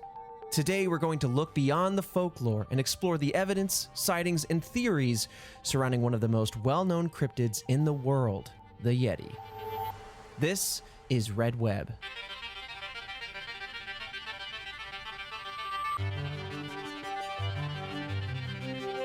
Task Force, welcome back to Red Web. We got another mystery here, another cryptid this week. I'm Trevor Collins, and with me, joining with the gut check, coming in blind, as always, we got Alfredo Diaz. Hello. Of course, we got to talk about Bigfoot's cousin, the Yeti. Well, of course. There's got to be some theories that they're related or something. Like, Right. They just look so similar to each other. I'm assuming that people are automatically going to put them like adjacent next to each other on some kind of family tree. Yeah. Like the Yeti was the one that was kicked out for doing no good. Yeah, exactly. It's like the shunned cousin, you know, or just like the weird cousin. Weird cousin. You get the ice. We'll take the nice Pacific Northwest. You know, a little ice, a little summer. I think the Yeti is more intriguing to me because I don't know, the conditions that it must live in, and then the areas as well. Absolutely. And things are much more limited, and the environment's a lot harsher compared for to sure. Bigfoot, who just got it easy in the woods. You know what I mean? There's deer everywhere. Well, hold on. Maybe you're gonna try and tackle on a bear or something like that. Yeah, sure, you got to deal with hunters, but People think they live in the trees and they travel, so I guess not. I'm never gonna let that down. That's the weirdest theory to me, that they just are up in the trees. Like, They're up in the tree, you just can't look up there. bro, how thick are those branches? Too high up. You know what? Big, thick old Bigfoot. Come on. I'm picturing now Bigfoot hanging up in the canopies, beyond the sight of a human being, but like that's where the branches are thinnest. So this tree is struggling. Like it's just what I'm a saying. full ass creature just up there, tree branches bending He's under just the weight. clenching with both arms, both holding on with legs, his and the cheeks? cheek as well. I don't need to picture that. Well, hold on. Let me ask you a question. I do want to Okay. picture that. When you see a Bigfoot up in the trees, Okay. in your mind's eye, Yeah. do you picture like two cheeks squeezing on that branch, or is it like a baboon up there and he's like full mooning it, just bare butt on that Bigfoot? I would like to think that it's functional. The thickness is functional. You know what I mean? Mm-hmm. That like it acts as not only something to use the extra grip on when they want to just lay in the trees leisurely, but then also as like as a soft like bouncing mechanism, right? Bouncing, right? Yeah. And I think that's important that you mentioned that. Oh man, I'm excited to talk about the Yeti. I had to make a research paper and memorize it so I could do a whole spiel back in like 6th grade about the Yeti. My friend did Bigfoot, I did Yeti. And then you guys high five. You're like, yeah. Well, he dressed up in a Bigfoot outfit. I couldn't find a Yeti outfit, so I just dressed up as Yeah. someone who would go to the Himalayas. And man, That's a smart pivot. Or just buy the Bigfoot costume and just bleach it. Bleach it. Anyway, let's just dive into it because this one Yeah. is just cryptid. Got some good stuff here. I'm going to talk about the folklore and the description of and the origin, kind of the etymology of the name Yeti, but then talk about some of the sightings. Got some pictures for you, Fredo. As always, these photos will be placed on our YouTube upload as well as our Twitter page, both with the same handle @RedWebPod. But let's dive in. We got the Yeti, who is believed to be an ape-like creature that resides at high elevations of the Himalayas over there, kind of in between India and China, in that kind of general area, right? Okay, yeah. The Yeti's name comes from the Sherpa word yete, which translates roughly to cliff-dwelling bear. There's also some people that think that maybe this is from the word mete, which would mean man-bear, because of the hairy nature of it. There are bears in the Himalayas, and it stands upright. So, you can see it both ways. But there are a plethora of other names out there for Yeti-like beings that many cultures surrounding and within the Himalayas all have. But we're going to use Yeti for the rest of this episode. Now, originally, these creatures were described as hairy men with red fur, unlike modern interpretations which have white fur. I think that that's very interesting because I didn't really know about that until kind of doing the research for this. See, that's what I assume things like Bigfoot, maybe even like Mothman or all these other cryptids where it's just like, oh, there might have been like this group of hairy individuals or this group of people who liked wearing large coats and capes and whatnot. And then it was just like jazzed up to be this crazy creature.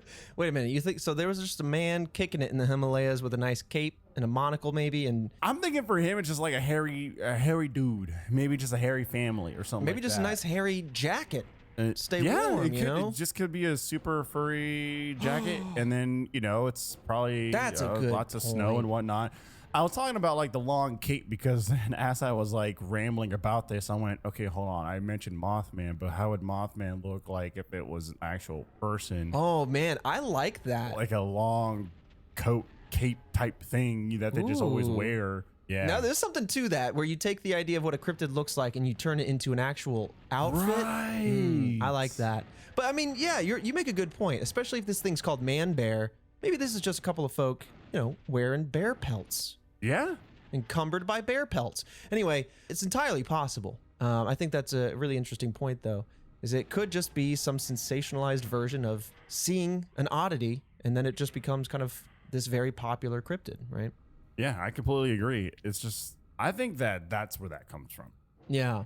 Well, the white hair had to come from somewhere, and this was really interesting to me because I thought, if the Yeti exists, of course it would be white because it would blend in. If it's a predator type creature, You don't want to be seen as this big red monstrous thing running after your prey, right? And so white hair makes sense, but this shakes the foundations of my belief because the white hair may have been added to the Yeti lore after the appearance of the abominable snowman in the 1964 movie Rudolph the Red-Nosed Reindeer, according to Dr. Emily Zarka of the YouTube channel Storied. Oh man, I totally forgot that creature was a thing, or it just is it considered a cryptid? Abominable snowman, I think, is synonymous with Yeti. It actually is part of the notes that I have here that we'll go through. I think it's kind of like a mistranslation. Oh, Yeah. Okay. See, I'm learning so much. This is why I like sitting in on these episodes. Thanks for having me. Yeah, of course. Thanks for being here. That's the thing, though. I love that you get to learn with the audience, so you get to ask the questions that they might be thinking. Task Force out there might be going, well, what's abominable? Let me talk about that. Yeah. So we'll get into that. That's I think it is actually part of some of the folklore, and some of the stories get mistranslated, and that's where that word comes from. But coming back to kind of some of the descriptions of the Yeti, typically the Yeti is described somewhere close to human in nature, just larger with a bit more body hair. But other depictions, they range, right? Some have them a little bit more human-like, some have them less human-like, some have them with light hair, not too much on the body, and some have them with that thick, fluffy coat that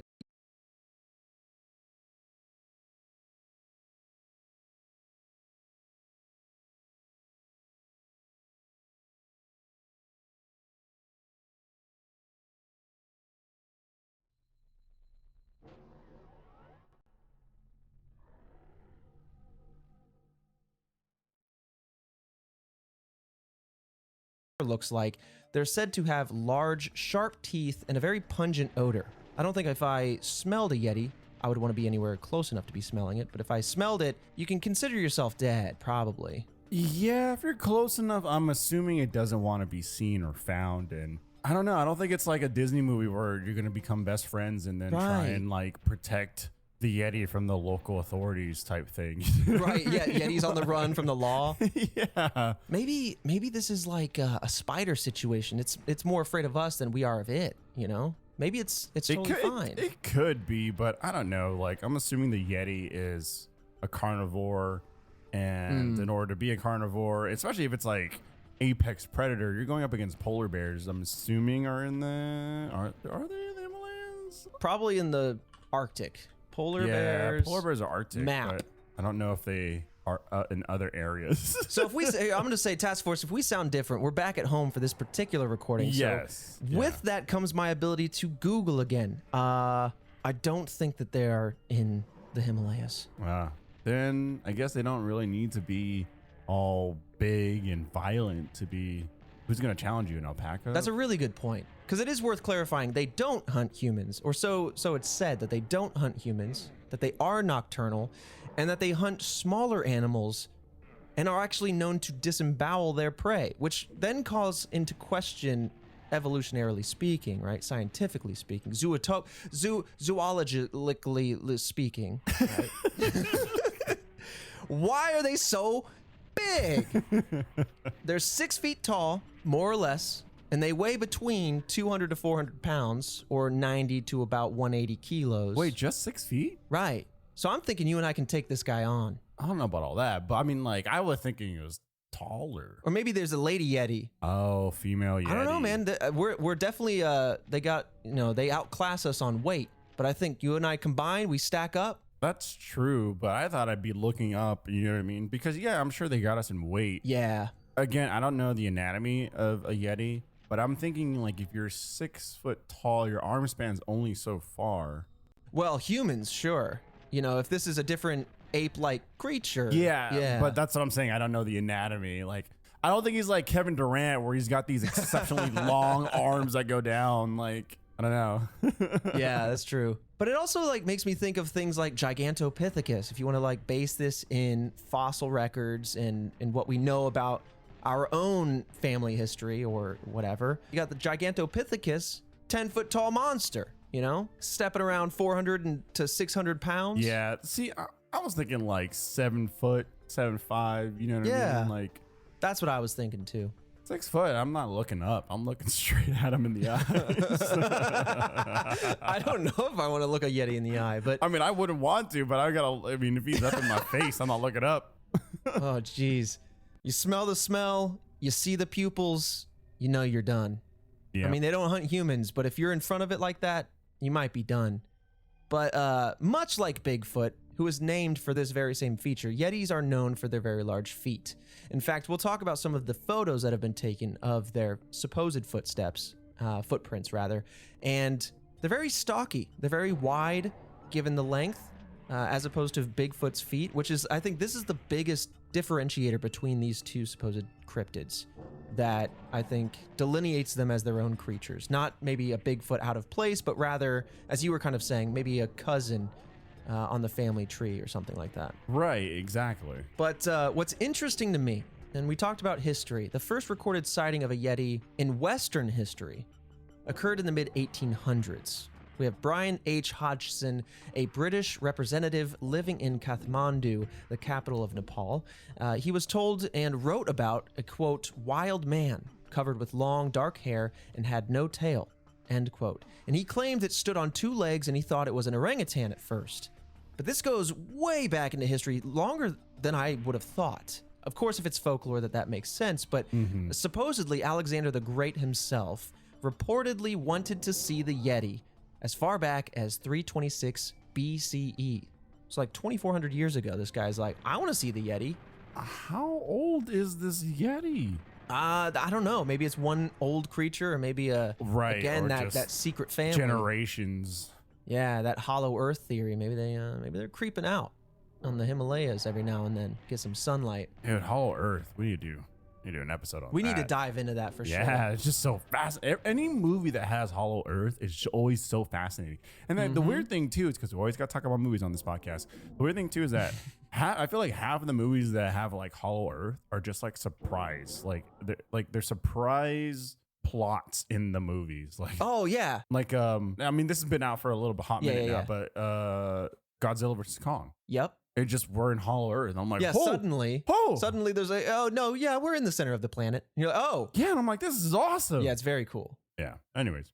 I think it's a really interesting plot device for sure. I think it's just very fascinating because it's the Earth. You take for granted what it is, and then if suddenly there was a whole ecosystem inside, you're like, whoa, this is a Pokeball. Yeah. And then we never open it. Never open it. You don't know what's inside. But also with regards to Alexander the Great, maybe this was his, he conquered a lot of countries, suffice it to say. I'm not going to go into the history lesson of all of it, but very much an expansive empire. Maybe this guy was just looking to land grab until he could grab the land that the Yeti was on. Maybe this was his driving force, Interesting. Okay. Yeah. It just calls into question how many cryptids really changed history, That would be, I don't even know how I'd feel about that. Like, I would feel like instead of more surprised, I'd feel just weirded out. It would be very strange. Right? Because it's like, oh, it wasn't like the Illuminati that changed history or swayed governments. Right. It was just Bigfoot in a suit. Yeah, just these cryptids. Like, what? Oh, man. Like a cryptid society where they all meet in the Hollow Earth. Damn. Yeah, maybe that's what happened to Mothman. We get a lot of tweets now and other social things about Mothman. And like, where did he go? You know what? I think he proved himself to the cryptid society, and he was welcomed with open arms and open wings into the Hollow Earth. Anyway, I'm way off topic. Let's get back into it. So, talking about some of the indigenous peoples of the Himalayas, such as the Lepcha, they worshipped an entity known as Chumung, also referred to in English as Glacier Being. This entity was a god of hunting and the lord of all animals, and in some stories, it was feared by the people, and it created a whooshing or whistling sound. So this could also be another kind of origin for this Yeti creature, something that it was built on. In some Himalayan stories, the Yeti is a physical embodiment of the mountain deities themselves that enacts punishments when unappeased. It is neither fully animal nor fully human, and in this sense, perhaps not even fully alive. Oh. Maybe a being beyond the physical realm, even. I've never heard of that, like, in terms of, like, I mean, yeah, I could see that, like, I just never thought of it never being like alive, like a vengeful spirit or something like that. Right. That's pretty cool. That is, I think, yeah, it's a really cool way of thinking about it. it definitely adds a lot more intrigue to something that, I mean, when you kind of sister it up to the Bigfoot story, you and I, we know pretty well about that. We did a whole episode on it. And so it's a physical creature walking around the woods. There's a lot of theories as to what it could be. And so I really enjoy kind of learning about some of the Tibetan stories and some of the peoples of the Himalayas and kind of learning some of their folklore, but also learning how this could kind of change how you look at something like the Yeti. Yep.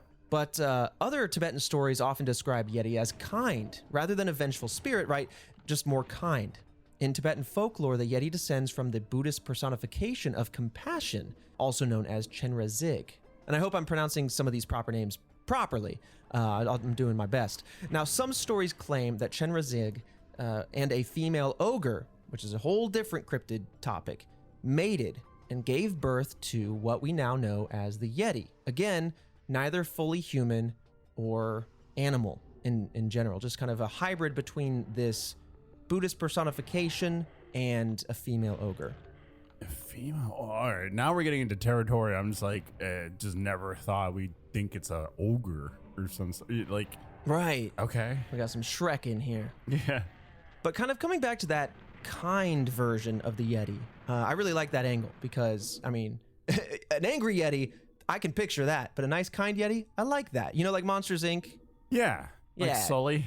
Yeah, drinking yak's milk, pick all the hairs out, very nutritious. So in that same vein, we have another story here from Lama Sangwa Dorje, who is said to have founded the oldest monastery in Khumbu in northeastern Nepal when he stayed long-term in a cave there around 1667. Now, during this time, it is believed that a Yeti was actually helping him by providing him with food.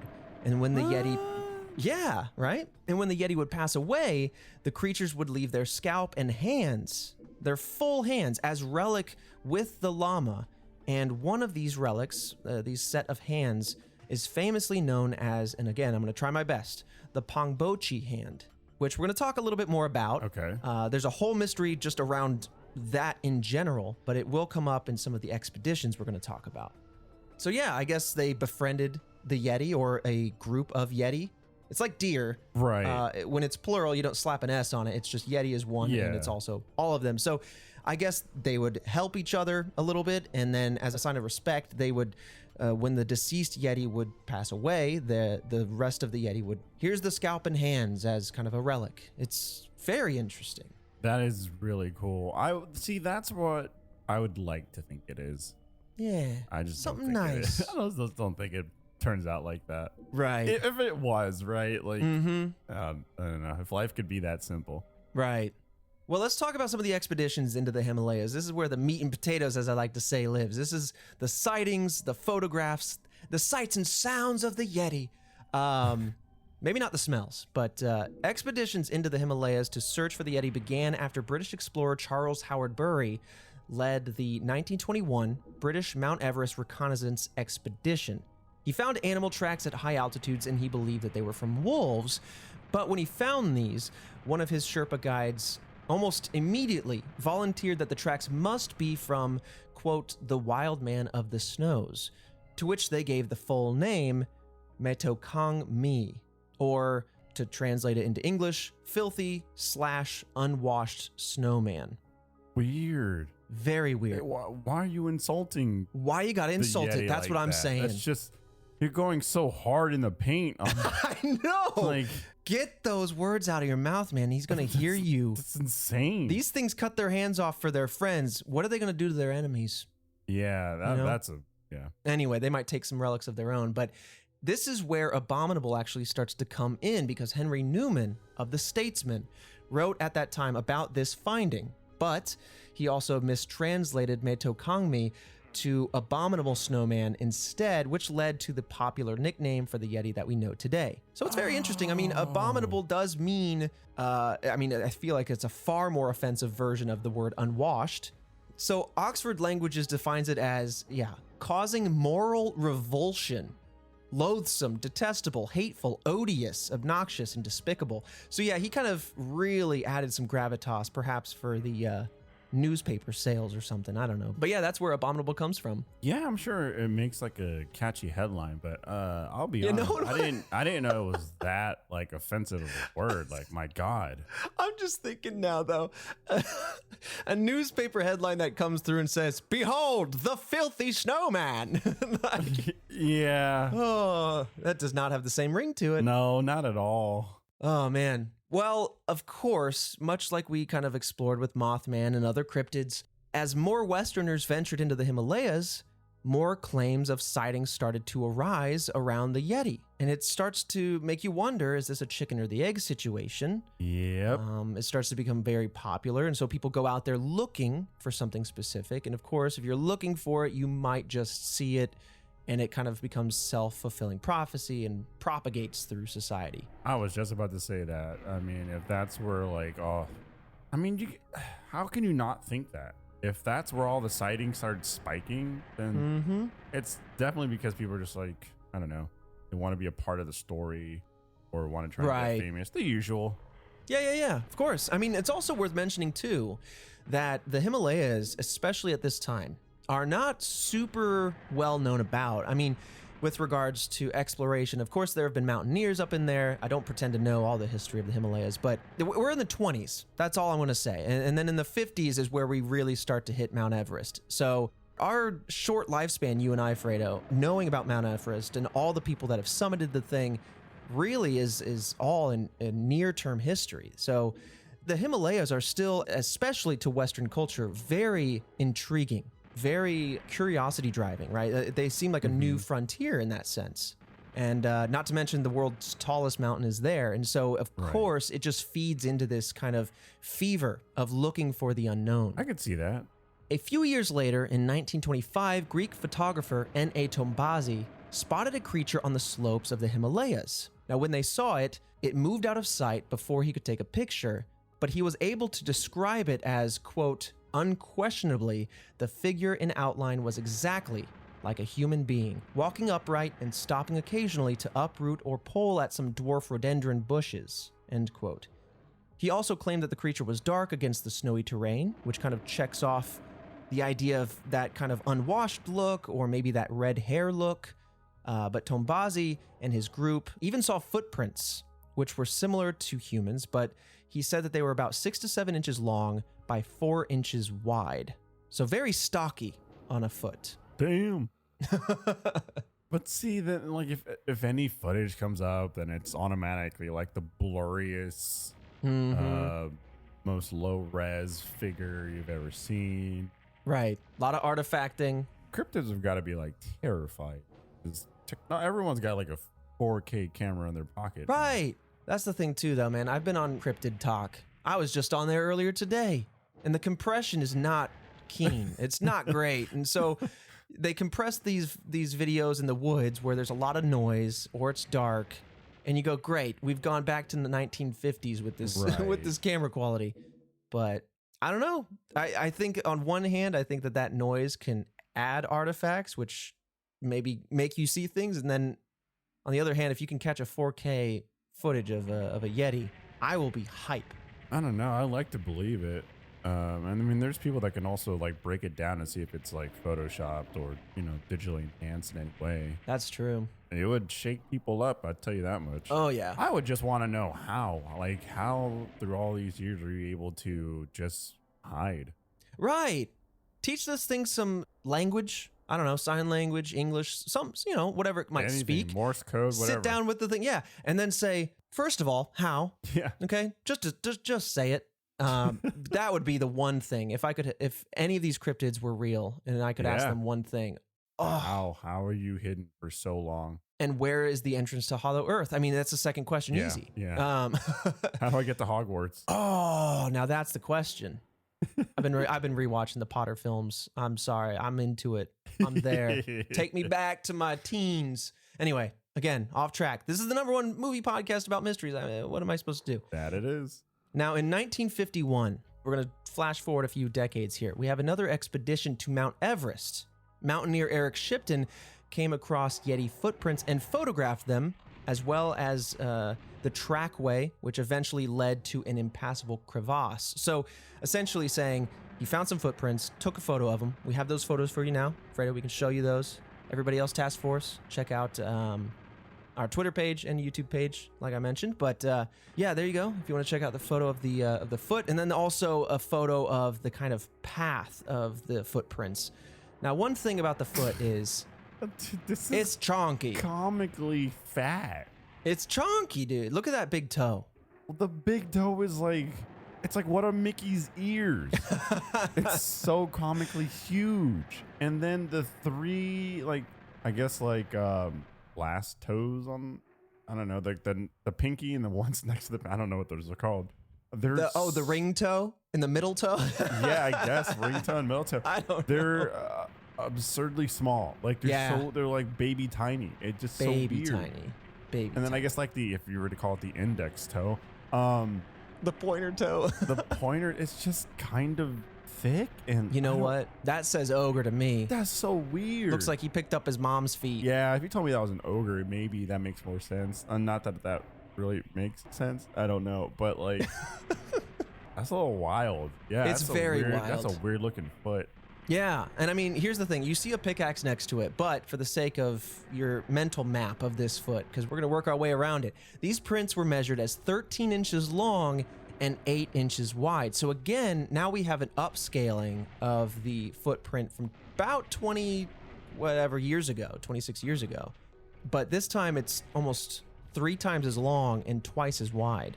So it's maintaining that very stocky stature, which is interesting because Bigfoot always was very long and not as wide, still wide obviously, but proportionally speaking would be like, for this width, probably like twice as long or something. Yeah, I just don't know how you have any stability with. That's what I'm thinking. It makes me wonder what kind of frosty stability you have with such a tree trunk of a footstep. Yeah, like doesn't make any sense. I mean, that big toe though, that's gonna be a strong toe for hooking onto rocks and stuff. but Yeah, got one. Big I gotta stop toe. looking at that foot. I'm getting a weird smell. Oh my God. I You can don't almost know. smell it. I can smell it. Here's the thing too, is that when I look at the photo of the trail of footprints that were left behind, which you can see in front of your eyes here too, they're faint, Yeah. but they're very close together. Yeah, why are the footsteps so close? Yeah, it just, I don't know. It makes me wonder if somebody didn't go through and maybe stamp these along. They're also incredibly linear and very close together. So there's almost no gate, as it were, between the steps, but also not a very wide creature. So unless he's walking like a runway model where he's 1 foot in front of the other, I don't know. It just, those are my observations. Yeah, those footsteps are so close together. That's so weird. Yeah. So that is the Shipton prints, as they're called. And a lot of people believe these so-called Shipton prints to be some of the strongest pieces of evidence to the Yeti's existence. Now, in subsequent decades, I would say a lot of truth has come forward about faking footprints, especially on the Bigfoot front, because it's just a common thing, right? Crop circles are another thing that people can easily fake, whether some are real or not, up for debate. But it's hard to say, like, you could fake this stuff. So, Oh, the 1000%. Yeah. Remember the Loch Ness Monster? It was like a little oh, you're toy right. boat, and someone like made like a little I don't know, paper mache neck head Right. type thing. Like, Oh, I totally forgot about that. Yeah, we did a whole episode, Task Force. If you haven't listened to it, Loch Ness, there's that famous photo. like the famous photo. Yeah, I Yeah. can't believe that. Like the famous photo was literally like a Mhm. big old fake, and it was like they came out and said, "Yeah, oh yeah, it's fake." Deeply upset me. I That's still crazy. believe, It's such a damn it. famous photo. Like I've seen that photo so many times. She's still real to me, damn it. Ah, well, Nessie, I know you're out there coming for that Scottish treasure. Anyway, oh, weird. yeah, well, I didn't tell you about that part. I kept it to myself in the episode. I want to let you know about the doubloons that she's holding on. So let's talk about another expedition. So I wanted to mention the Shipton prints because they are very commonly referred to. We're going to have some more footprints come up here in a little bit, and they only get bigger and bigger. So I'm wondering if this is the same creature growing, or if this lends credence to the idea that there is a baby Yeti. family of big feet, or sorry, Yeti. Baby feet's out here, dude. Baby feet's just envious. Cousin to baby hands. All right. So May 29th, 1953, Sherpa mountaineer Tenzing Norgay and New Zealand mountaineer Sir Edmund Hillary became the first recorded people to reach the summit of Mount Everest. So again, this is kind of what I was talking about. In the early 20s, a lot of allure. In 1953, we finally have people, at least in documented history, to summit the beast that is Mount Everest. So, as you can imagine, this only influenced more people to venture to the highest reaches of the Himalayas. It only instilled more curiosity about the area to the wide world and drew a lot more of attention, right? And so the story of the Yeti just kind of built on from there. But what's interesting about these two in particular is that when they came back from their trip and gave stories about summiting Mount Everest, they claimed they also saw the Yeti during their expedition, which is very interesting. Okay. I feel like they're just kind of throwing that on, and it's just like, hey, we already got the public's eye. Like, let's beef it up even more. Right. But why? Hey, we just summited that huge mountain, but also I saw the Yeti. Right? Exactly. Well, that just reminds me of a personal theory I have that is not in my notes that I can't wait to dive into later on. Okay. That's going to blow your socks off. But let's come back to Edmund Hillary for a second. So one of his later trips, he returned with 3 relics from temples, including one from Khumbu, a 300-year-old Yeti scalp. Remember, we talked about those earlier. There were the relics of the scalps and the hands that were left. Right. Yeah. And so I didn't even think about those popping back up. I'm really happy that they exist because that's that tangible stuff that you love so much that could be tested. Exactly. So Hillary, he goes back out on one of his future trips and he returns with 3 of these. And supposedly one of them is a 300-year-old Yeti scalp. Now, in exchange for the important relic, Hillary donated to the monastery as well as the local school. He also had to agree to have a guardian accompany him as he traveled back with the relic. Sir Hillary brought them around the world to be examined, and eventually they turned out to be a portion of hide from either a bear or a goat. Yeah. But I do love the fact that this was like something tangible and it was investigated. Absolutely. A lot of times it's just like we'll have something like that and everyone just goes, I don't know, I guess, maybe, we don't know. And it's like, test the damn thing. Right, just test it before you lose it, because we know you will. Every good thing gets lost. I hate it. There was that one episode where, there was an important piece of evidence and got lost in the mail. Oh, yeah. Oh, Christian, help me out. Do you remember that episode? Christian, you remember. My audio wasn't working. What was the question? So our man in the chair is Having some tech issues today. the man in the chair is just like, he doesn't hear us. He's in a massage chair sleeping. What was the episode where important evidence was being shipped around, and before it could be made to the facility, the lab, to be tested, it got lost? Do you remember that one? I think it was Bigfoot. Of course it was. no way. Let me double check. I'm pretty sure it was. Task Force. I mean, was like, no. Oh, they know. They're letting us know right now. But here's the thing. I would rather it be on a cryptid than a true crime episode. You know what I mean? I completely agree. But at the same time, still equally frustrating at the end of the day to lose stuff. But hey, speaking of losing stuff, this episode's going to feature some lost items. What? No. Yeah, something else is going to get lost. Wait, seriously? Yeah. Oh, god damn. So I'll let Christian look that up. But eventually, after receiving the results from many of his expeditions, Hillary then believed, okay, the Yeti is a myth. Despite having seen it, despite having received these relics and testing them, he then decided, in his own opinion, nah, I'm going to go ahead and say this is a myth. What's interesting to me, though, is when they're testing the DNA of this hide, they either say, well, it's a bear or a goat.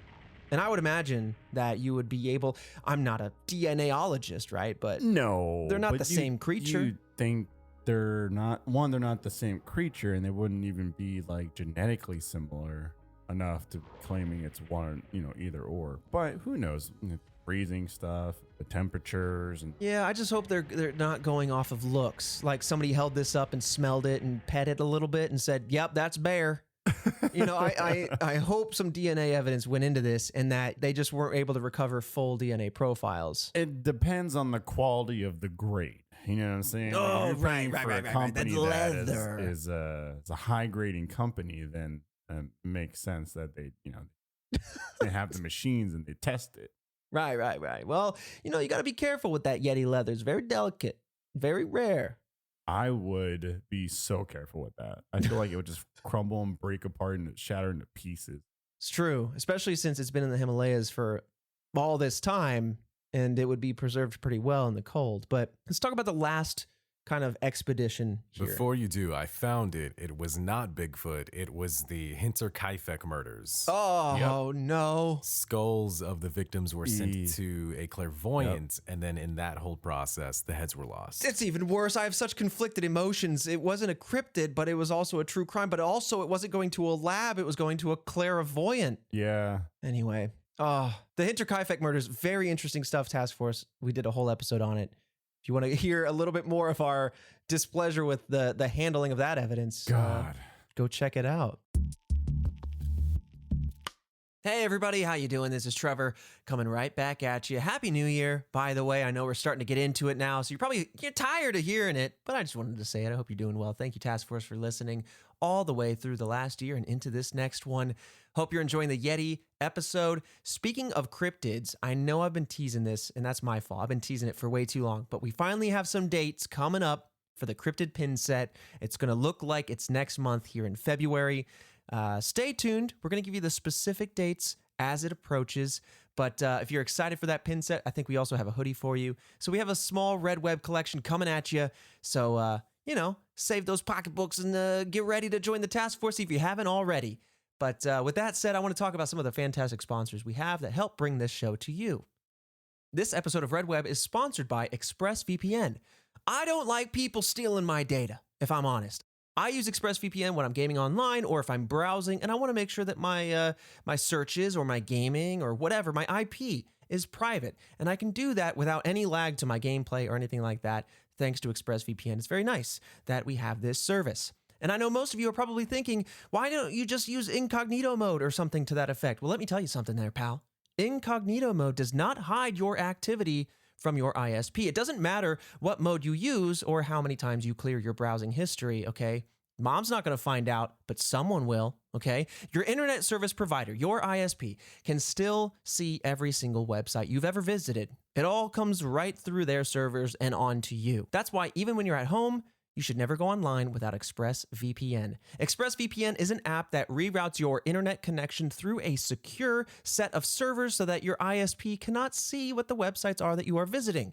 It runs in the background. It's very lightweight and only requires the press of a button in order to be protected. It's pretty easy, pretty nice like that. So protect your online data today with the VPN that's rated #1 by Business Insider. You can visit our exclusive link, Task Force, by going to expressvpn.com/redweb. You get an extra 3 whole months for free on a 1-year package deal. All right, that's expressvpn.com, expressvpn.com/redweb, expressvpn.com/redweb to learn more and let them know we sent you.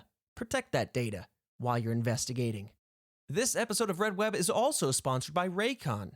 If you didn't make a New Year's resolution yet for this year, I get it. I don't like to make promises to myself that I'm never going to uphold, but that doesn't mean you shouldn't find a way to shake things up a little bit, whether it's just a new workout routine, changing your vacation spots, maybe just going outside more. That's my little New Year's resolution to myself here. However you choose to do something new this year, though, there's no better way to do it than with a pair of Raycon wireless earbuds to make sure that you're getting full with those Red Web mysteries, maybe some music on the side. I know, listen, you can't listen to us all the time. You got get a little bit of music in there too, but they're everyday earbuds that they have. They feel, they look, and they sound better than ever. They're always upgrading, which I like.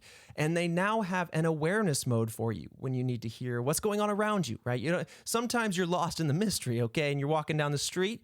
You need to be aware of your surroundings as well. And thankfully, they got you covered.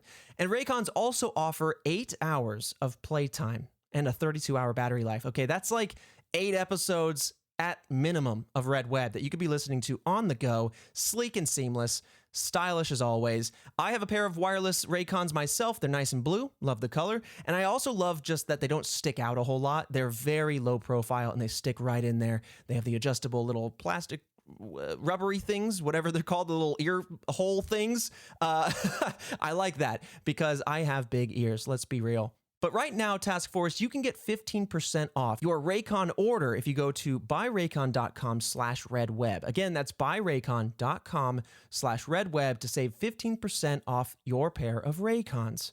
buyraycon.com/redweb. Listen in style and be aware of your surroundings. Maybe if you're doing a little bit of randonautica geocaching, you know what I mean? But as always, be careful out there. And let's get right back to that Yeti goodness. Coming back to that last expedition that we're going to talk about before we come into the more recent years and some of the stories and evidence there, right? Because I should say they didn't test the evidence for DNA. I forgot we're in the past, right? It's in the 50s. So, of course, they didn't test it for DNA. They tested it for probably the hair follicles, the look of the skin, the hair in particular is what they really compare against. And so that's why you have that bear or goat thing. But starting in 1957, there was a Texan businessman named Tom Slick who led a supposed reconnaissance mission. I don't know why it's in quotes, but it was a reconnaissance mission into the Himalayas for the Yeti. Slick's group supposedly found tracks, hairs, and even fecal matter, and supposedly the fecal matter was tested and could not be identified, and found even within the fecal matter unidentified parasites. So not only do we have a cryptid potentially on our hands because it has some unidentified fecal material, we also now have cryptid parasites along with it, which means there might be some whole cryptid ecosystem out there.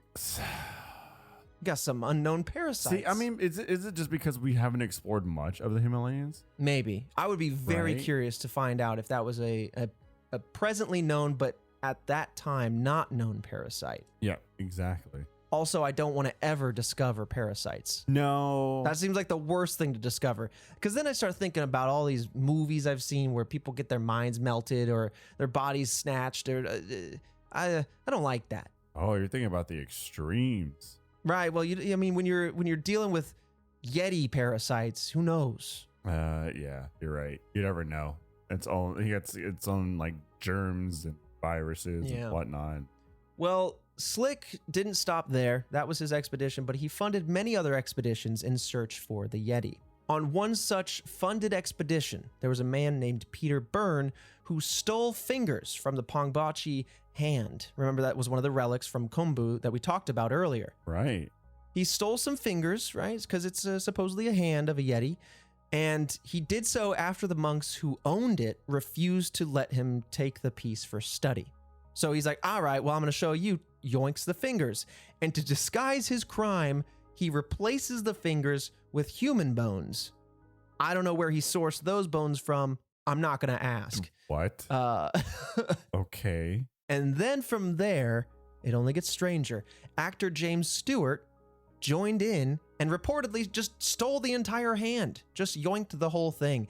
And that's where the thing then went missing, which I think is a kind of a mini mystery in and of itself, the disappearance of the Pongbachi hand. Like, what kind of poor security system do they have where people are just walking up snatching this thing? I mean, to be fair, they're just monks living in their True. monastery. They True. don't expect people to come through and just yoink. But, I mean, you're not wrong. Maybe keep an eye on it, but... Maybe like a chest with a lock or something. Right. Yeah. But, yeah, so supposedly James Stewart then came through, regardless of the fingers or not, just yoinked the entire hand. And now that is out in the world somewhere, I think lost. So if that was a real Yeti hand, I guess we'll never know. Oh, you hate to see it like that. Mm-hmm. So those are some of the older expeditions and the goings on, the sightings, the footprints, the hand, the scalp, everything, and the way they tested it then. Now let's talk about some of the more recent updates, starting in 91 and then coming very recently to our own backyard in time here just a few years ago. But again, you know, throughout these expeditions, some Yeti hair was collected, some fecal matter was collected, and eventually the advent of genetic testing came around. So in 1991, the Pongbachi hand was obtained by the television show Unsolved Mysteries, which is a show I basically grew up on. They performed a DNA test on the hand and found it to be, quote, near human, which is interesting. Not human, not human, near human. feel like it's such a like cop out. Oh yeah, for sure. Near human. How can you be near human? Anyway, still, like I said, watching Harry Potter. So in 2013, very recently now, Brian Sykes of University of Oxford performed DNA tests on the hairs that were believed to be from the Yeti. So now we got that tangible evidence coming back into play. His team identified the hairs as an ancient polar bear species, which is very interesting to me. Oh. Especially if polar bears aren't native to that area, but were they? Especially if it's ancient. See, now it comes full circle. Polar bears. I mean, that makes sense. I think bears in general just make sense, you know? I completely agree, but Wait a we're minute. talking about how they weren't native there. I search ancient polar bear, and I get so many pictures of the Yeti. Really? Early polar bear discovered in the Arctic tundra about 120,000 years ago in the time of the woolly mammoths. So maybe these were just like woolly men and women. Woolly people. Interesting. Anyway, Like Ice Age. so they identified these hairs as ancient polar bear species. Very interesting because it means like the peoples of the Himalayas had held on to those artifacts or somehow found them. And so regardless of them actually being from a Yeti or not, those are wild artifacts to have procured. Yeah, no, they definitely are crazy artifacts regardless of what they are. Mm-hmm. I mean, regardless of them being the Yeti or not. But that's as near human as a banana is near human. You know what I mean? Like, they all have DNA, but it's like 80% shared. I don't know. I think you're definitely right that it was a cop-out for television, Unsolved Mysteries. But let's jump to 2017 now. Dr. Charlotte Lindquist of the University of Buffalo tested hairs, teeth, skin, fecal matter, and a thigh bone, all from the Himalayas. And in an Animal Planet documentary, they wanted her perspective on this. And so they provided her with all of these specimens, and they were found to belong to various bears native to these mountains. So that, I guess, kind of answers your question. Polar bears might not be native here. However, Right. there are two endangered and ancient bears that are native to this area. You have the Tibetan brown bear and the Himalayan brown bear. Oh. When you look up these bears and what they look like, you can't say that they're red, but they definitely have. As one who I'm colorblind, so I look at these brown bears, and I can see how one might misconstrue a little bit of reddish out of their brown fur. I'm trying to like really stretch Right. the limits here, but I could definitely see how somebody could see this at a distance. A bear can stand upright, and how this might look Yeah. like a Yeti, especially the pre-white hair Yeti. Yeah, at a distance, and then like if it's like, I don't know, like blizzard or snowstorm, something like Mhm. that. Like, how are you gonna identify anything at all? Right. Well, then, specifically on April 9th of 2019, the Indian Army posted images to Twitter of, quote, mysterious footprints. Very interesting stuff. So they said in their tweet, for the first time, a hashtag Indian Army Mountaineering Expedition team has cited mysterious footprints of mythical beast Yeti, measuring 32 by 15 inches close to Makalu Base Camp on 9 April 2019. This elusive snowman has only been sighted at Makalu Barun National Park in the past. So they have photos of the team that found it, where they were when they found it, a close-up of the foot, and then also the walking gait of these footprints. And from the photos, I mean, we'll share the Twitter post with you here. And if you want Task Force, if you want to check them out, it's at ADGPI for the Indian Army's verified Twitter page. And again, I gave you the date, so go way back, April 29th, 2019 at 12:13 p.m. is when they posted it. You can check that out yourself. But the photo of the foot looks kind of like a boot. It does look like a boot. You know, in slush rather. The footsteps are more spaced apart, so you know. Yeah. It definitely looks like somebody walked along there. I But thought about that there, but yeah, how is it so? There's like no toe marks or anything. right, maybe Yeti copped a couple of Nikes, you know? I mean, like, why not? But just, I mean, good luck finding a size. Just good luck Right. finding Nikes out there, let alone the size that fits you. The hyper wide, I mean, 13 inches long is one thing. The 8 inches wide is another. yeah, Yeah, these don't fit that kind of general dimensions, so it doesn't look like the dimensions they give, which again was 32 inches by 15 inches. So this, again, it's the same kind of scale, the same proportion, but way bigger than the last footprint we were talking about, let alone the early footprint we talked about. So I don't know. A lot of people gave them backlash because they're saying, hey, you're just kind of feeding into this hype, this potential pseudoscience, really, right? As a national army, you shouldn't really be doing that. But it did spark a lot of new interest in this mystery, which has kind of kept it alive in these recent years. But I don't know. I really appreciate the fact that there are still, some tricklings of potential evidence here in the recent decade. Yeah, I mean, I'm all about keeping it alive. Yeah. Well, beyond the story, I think it's just really interesting. But also, it's not very often that we talk about cryptids in particular where there is evidence that continues up to today. Normally, it's like, back in the early 1900s, that's where there's a bunch of sightings, and that was it. Yeah, or early 2000s or something like that. Mm-hmm. I mean, the thing is, like, why isn't there, I don't know, frozen hoops or fur or anything? Right. I mean, that's the thing too. Bodies don't really decompose at a very quick rate up in the mountains, right? We had a whole mystery about Skeleton Lake, not in this specific area, but in a very close nearby area, stretch of the Himalayas there. And there's a lot of bodies found there that were super old that they just didn't decompose. There's also a lot of people like Green Boots on the trek up Mount Everest, where people who tried to summit unfortunately succumbed to the conditions and passed away, and it becomes more dangerous to bring them down, so they leave them there. And that's so crazy still. It is, it's very crazy, but then they end up just kind of being there, and time passes by, but everywhere but for them, they look like the day that they passed. And so that's a very good question, Frey, because it makes you wonder, if there is a Yeti trouncing around in the Himalayas, why don't you see any of them that have passed away, right? I mean, granted, maybe they take the bodies and whatnot, but I don't know. You think there'd just be maybe like one or two, or something would happen, like a natural disaster up in the mountains, and they don't have that ability to just take the dead or themselves. Yeah. That's wild. I was reading this article the other day, and by reading article, I'm a millennial. That means I just read the title and the headline. And suffice it to say, essentially there was an earthquake, and I believe it was the Himalayas. Again, I don't remember. I didn't internalize this piece, but I believe there was an earthquake that somehow unsurfaced and uncovered a several 100-year-old body, that somebody that had passed away and maybe been buried or lost up in the mountains, and they came down a river that had since been, because of the earthquake, dislodged or something. Basically, they were found because of that, and they were in pristine condition, and people were like, who is this? And it turned out they were like 300 years old.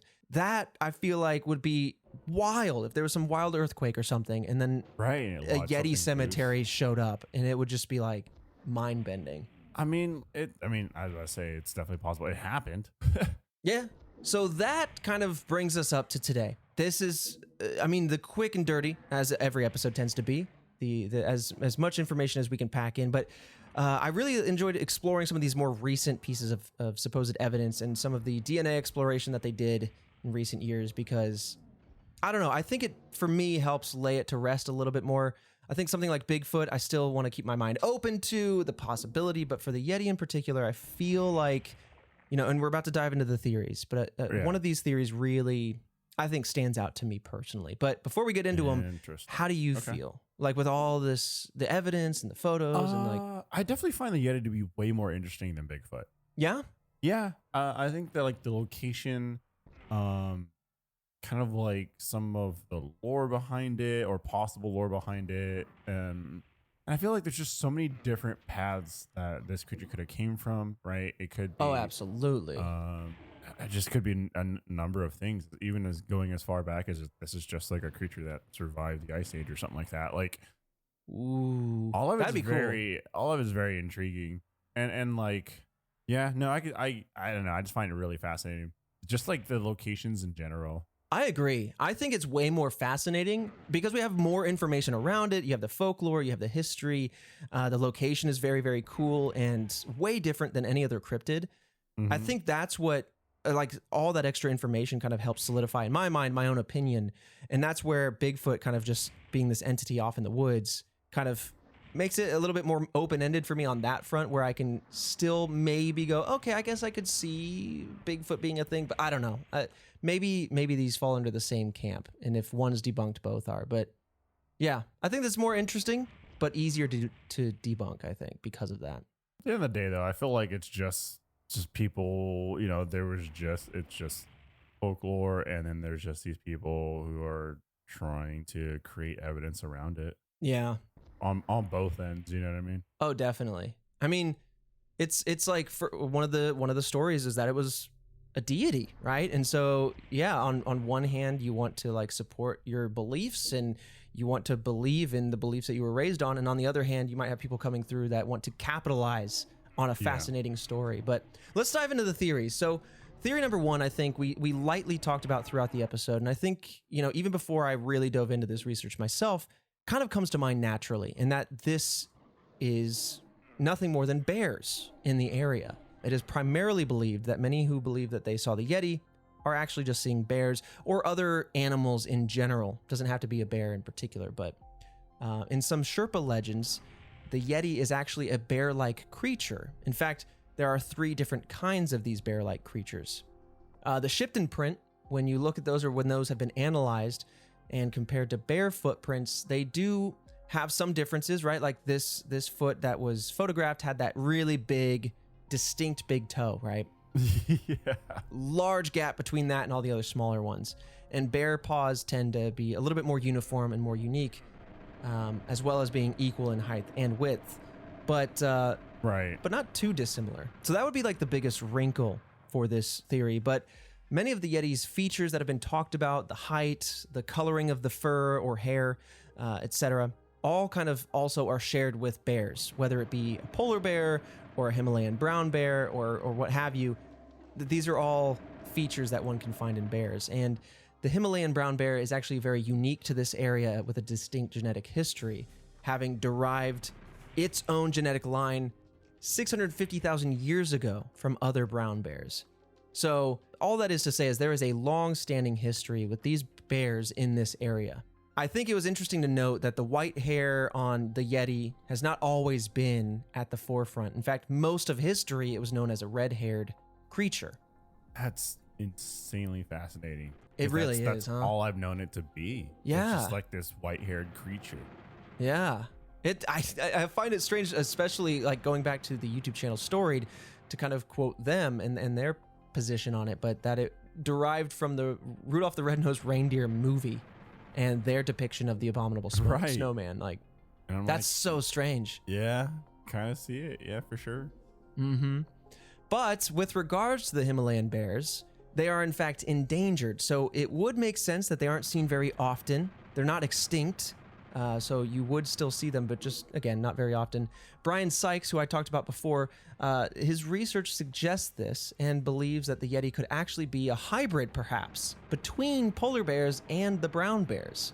So maybe something that we haven't properly seen before and would be way less common because, I mean, you just wouldn't see it very often. This would be a very rare occurrence to have. And so on the very few times that it has happened, maybe people have been around to see it, which would then answer maybe why we saw as humans had a hot spot in the 20s and 50s for these sightings, Yeah. and not so much now. Yep. Because maybe it was the same bear, I don't know. Especially when the DNA that they tested actually matched a polar bear jaw's DNA, and that polar bear jaw was from around 40 to 120,000 years old. So Oh. basically, there's a lot of possible range in this theory for it to be a bear. I mean, it just makes the most sense. Mm-hmm. I mean, there's bears in that area, and it just, I don't know, like, to think that it's this creature that we just haven't been able to pinpoint. I don't know. I think it's just a bear, and from a distance. Yeah. I mean, it's definitely not the most exciting answer, but I'm one of those people, I want to believe, but at the same time, it's just pragmatically, it just addresses all of the kind of inner questions I have. Yeah, I think like it lines up nicely for me. Mm-hmm. That's why I'm sure there's other theories, and I'm excited to hear about it because they're Yeah. always so fascinating. But I'm pretty sure like this is where I'm gonna end up lining up with. Yeah. Well, I still have my very avant-garde theory that I'll throw in here. This is more of a thought, but anyway. The next theory that I'm going to talk about is that the Yeti is simply a myth, that all the evidence around the Yeti is either a hoax or convenience in order to kind of build up the story, but the concept itself is still very real in the realms of folklore and many of the cultures that surround the Himalayas. The folklore from these groups have different messages, but communicate a very important part of their culture. For example, some people believe in the area that the Yeti represents the danger of high altitudes of the Himalayan mountains. In other cultures, it represents the unknown, the otherworldly aspects of these peaks. And I think that that's very poetic. I think that makes a lot of sense, you know, because when you really look at it, again, pragmatically, it stands to reason that these are just stories that one would tell their child so they don't go trouncing out into the unknown. Because, again, these are very high altitude mountains, very treacherous, very, very dangerous, even for a trained professional. And so you want to train your kids to not just go trouncing off through the snow and disappearing. So maybe you put a little bit of fear in them with the sense of, hey, you just don't go out there, not because it's dangerous, because you're a child, because of a Yeti. I'm not saying that's the best way to go about it, but you know, that would keep me off the mountain. It makes the most sense. I don't know why I didn't like think of that. Like, yeah, it's just, you know, made up thing in terms of just to tell kids. Yeah. But to expand on the idea of this story, the Yeti representing the unknown and otherworldly aspects of these peaks, within these stories, this is where the earth meets the spirit world. And again, I really want to indulge in this kind of folklore stuff because I find it so deeply fascinating. But the Tibetan stories tell of a being who is neither fully spirit nor fully human, and that because this is the place on earth where the physical realm meets the spirit world, that this entity isn't something to be feared, not representing the danger like others might say, but rather kind of representing this non-spirit, non-human entity that just resides in this very special place. Very cool stuff. But author Shiva Dakal told BBC, kind of as I was indicating, quote, perhaps folk tales of the Yeti were used as a warning or likely of morality so that kids wouldn't wander far away and they would be always close and safe within their community, which makes a lot of sense, right? Yeah, I mean, growing up, I'd be terrified if there was some kind of, like, I don't know, big old creature like that my family was telling me about. I mean, I believed in Santa at one point in time, so. I mean, and that guy's terrifying. You don't want to cross him. Up on the naughty list. That's what a weird concept. Very this man strange. Just jumps into your house and drops gifts off and takes your cookies and milk. Very strange. Very strange. And the last theory that I have on my notes is that, you know, the Yeti is real. Or perhaps a cousin to Bigfoot, or is Bigfoot. I mean, the Yeti and Bigfoot are very often compared. And again, we did a whole episode on Bigfoot. I encourage you to check it out. It was a lot of fun. But like we saw with the Bigfoot, it is often theorized that the Yeti could just simply be an undiscovered animal species. And again, like the Bigfoot, it is an area of the planet that is very treacherous, or maybe not so treacherous, but with regards to Bigfoot, but can be very isolated. Right, not easily accessible. And There you go. Just like, hey, I'm just gonna go walk up into, you know, you have to have gear, training. Exactly. So many like aspects to it. You can't just wander in there. So it's that isolation that, I mean, that's really where my heart lies. And that's why I want to be a believer, because as much as the science part of my brain says, nah, I mean, I love the idea that there is something so close to home, but is inaccessible because this planet is huge and there could be something hidden there. I mean, again, we referred to this. We talk about the water all the time. Yeah, Ocean. exactly. And we talked about the Amazon and how, I mean, there are creatures on this planet 100% that we are still discovering. And I find that so freaking cool. Yep, I agree. Yeah, but with the amount of similarities between these two cryptids, you know, with the physical features and the behaviors and all of that, many wonder if, for example, these aren't different species, but rather maybe different breeds of a similar animal family. Genus? I don't know. I don't remember biology, but that these could be essentially like cousins, that maybe over the long history of this planet, one kind of migrated to one section of the planet and then they kind of diversified from there. But I kind of like that idea. I think that would be fun. to think about. But I would just want to know why they stayed there. yeah, harsh conditions, not a lot of food. But I guess when you become specialized, maybe you just kind of like, this is it. True. Yeah. Some kids never leave their hometown, you know? See that big wide world. Yeah, they just want to stay there. I guess to kind of support this last claim, Jillian wanted to put this in here, and I think it's a fantastic fact, but also really, really drives home this potential theory. Because when you consider the giant panda, this is something I genuinely did not know. Okay, giant panda. The giant panda is essentially just the panda that we all come to know, that eats bamboo, black and white. Now, it was believed to be a myth by Westerners until as recently as 1869.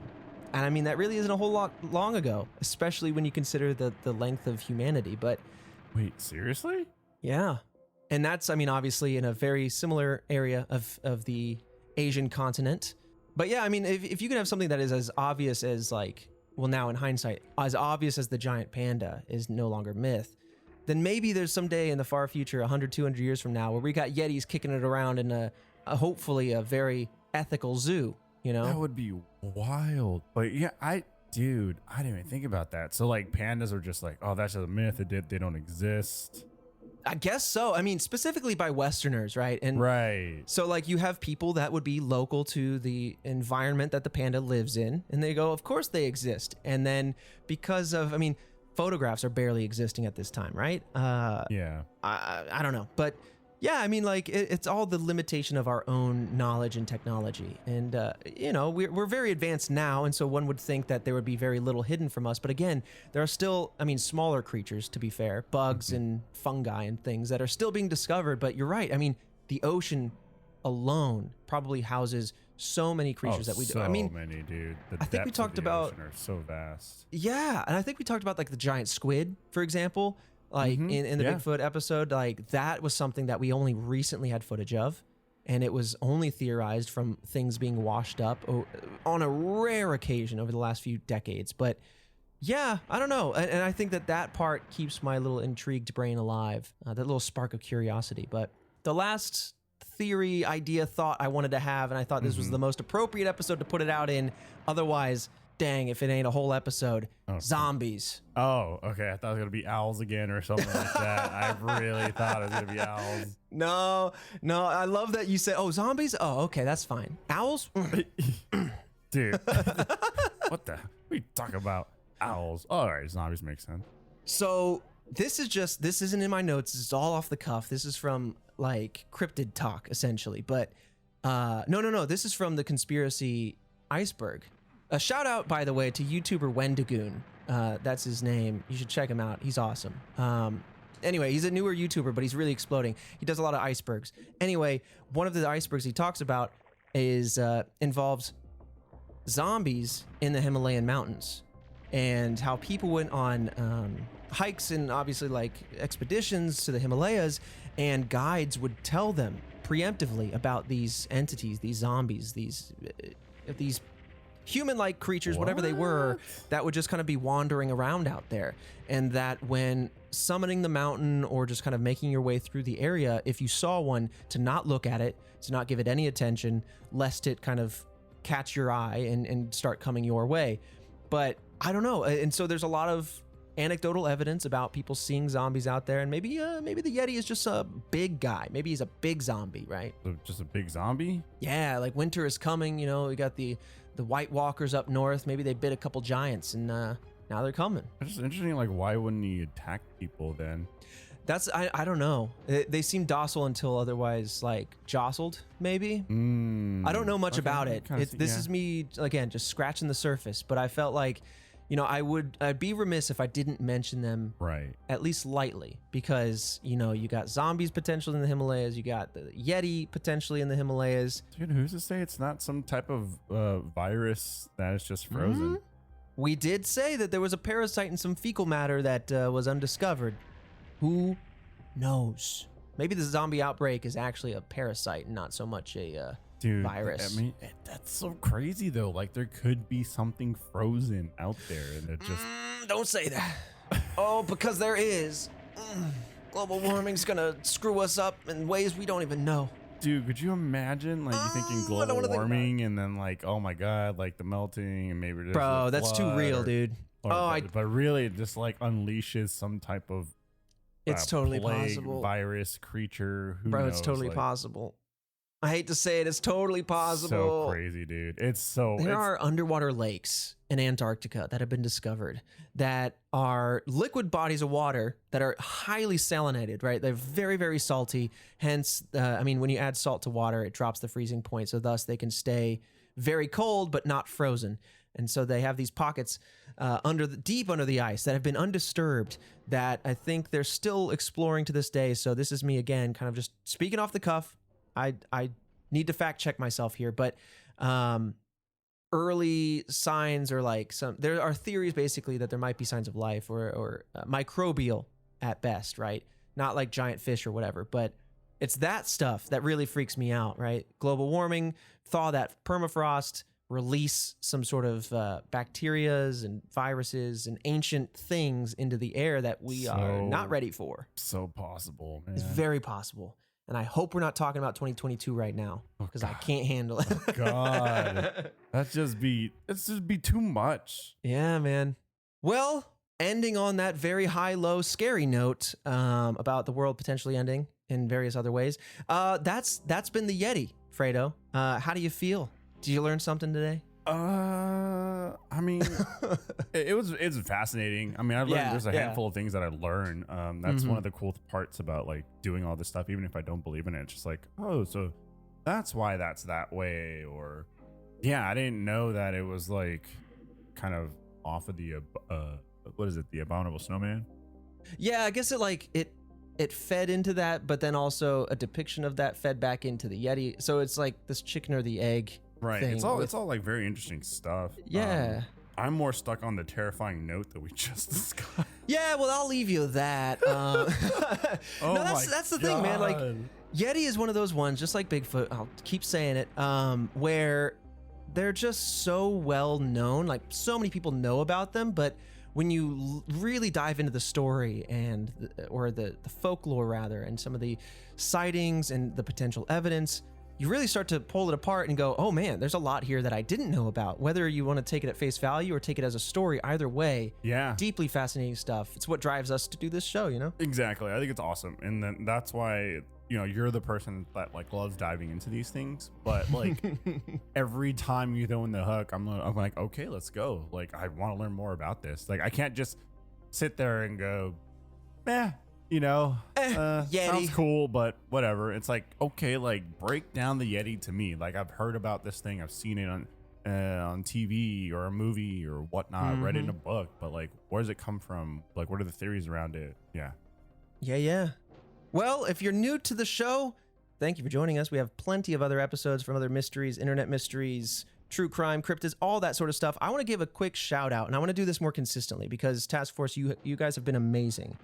You guys have been really cool about sharing our podcast with other people who are mystery enthusiasts like ourselves. And I am very humbled by it. I'm very appreciative of it because it is truly the easiest and best way to support this show and help us grow what we do here and enable this show to keep having legs and keep doing cool stuff like this. So I want to give a quick shout out to Amiyasha on Reddit. That's their username for in the non-murder mysteries subreddit, which I am a subscriber to and I peruse all the time.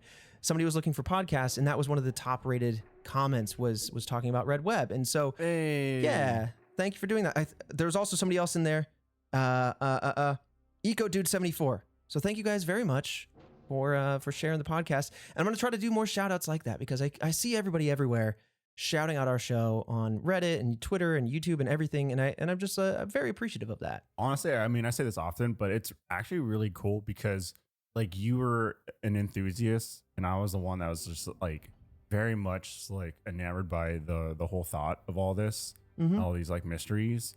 And we don't like do an 8-episode deep dive into like one topic. We just kind of break it down. And now that, you know, we've really found our rhythm, recording in the office, not for this particular episode, the holidays, but like, you know, now being in the office, it's a lot more of like us goofing around and getting back to the mysteries and going on these different tangents. And for us to just be ourselves and to be accepted Mhm. like that, especially like in a newer space, is really cool, and it's an awesome feeling, and we can't thank you guys enough. 100%. This is a show I care a lot about everything I do, but this show in particular is like a true passion project. And so to see it resonate with other folks out there is just really cool. And speaking of all of that, in one kind of final swoop, I'll ask that maybe if you listen to us on Spotify, they just opened, or they're rolling out the review function on Spotify. So now, not only can you give us 5 stars on Apple Podcasts, if you are so inclined, you can do that on Spotify. So if you want to take just a couple minutes to help support the show in their algorithm, it helps us surface to other viewers like yourself, or listeners, I should say. But anyway, that's a new function. Really cool. I think as of the other day, this is a brand new function. We already have several hundred 5-star reviews just like instantly. So thank you all for that as well. I truly can't say thank you enough. Yeah, help spread the word so the task force grows and I could have more meat shields. I mean, what? Well, you and I are going to tackle the Yeti by ourselves. And hell we'll we're be not. good. We'll be good. Yeah. We got this. Anyway, thank you all for listening. We'll see you next Monday for another mystery.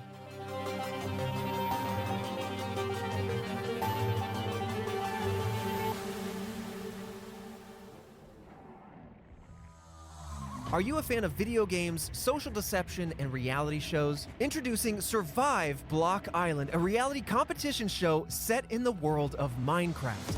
I'm Trevor Collins, and I'll be hosting 12 of the greatest minds in video game entertainment as they compete in perilous challenges designed to test their skills and friendships, and maybe their internet connections. Competitors will face challenges and eliminations. Winners will be granted safety, while weaker links will be voted off one by one.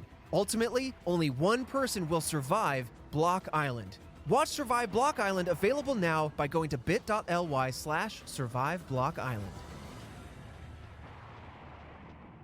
This is a Rooster Teeth production.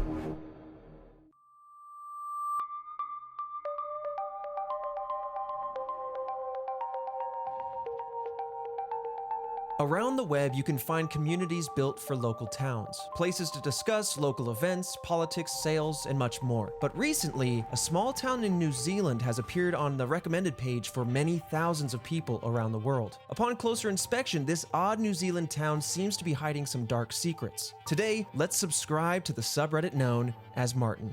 This is Red Web.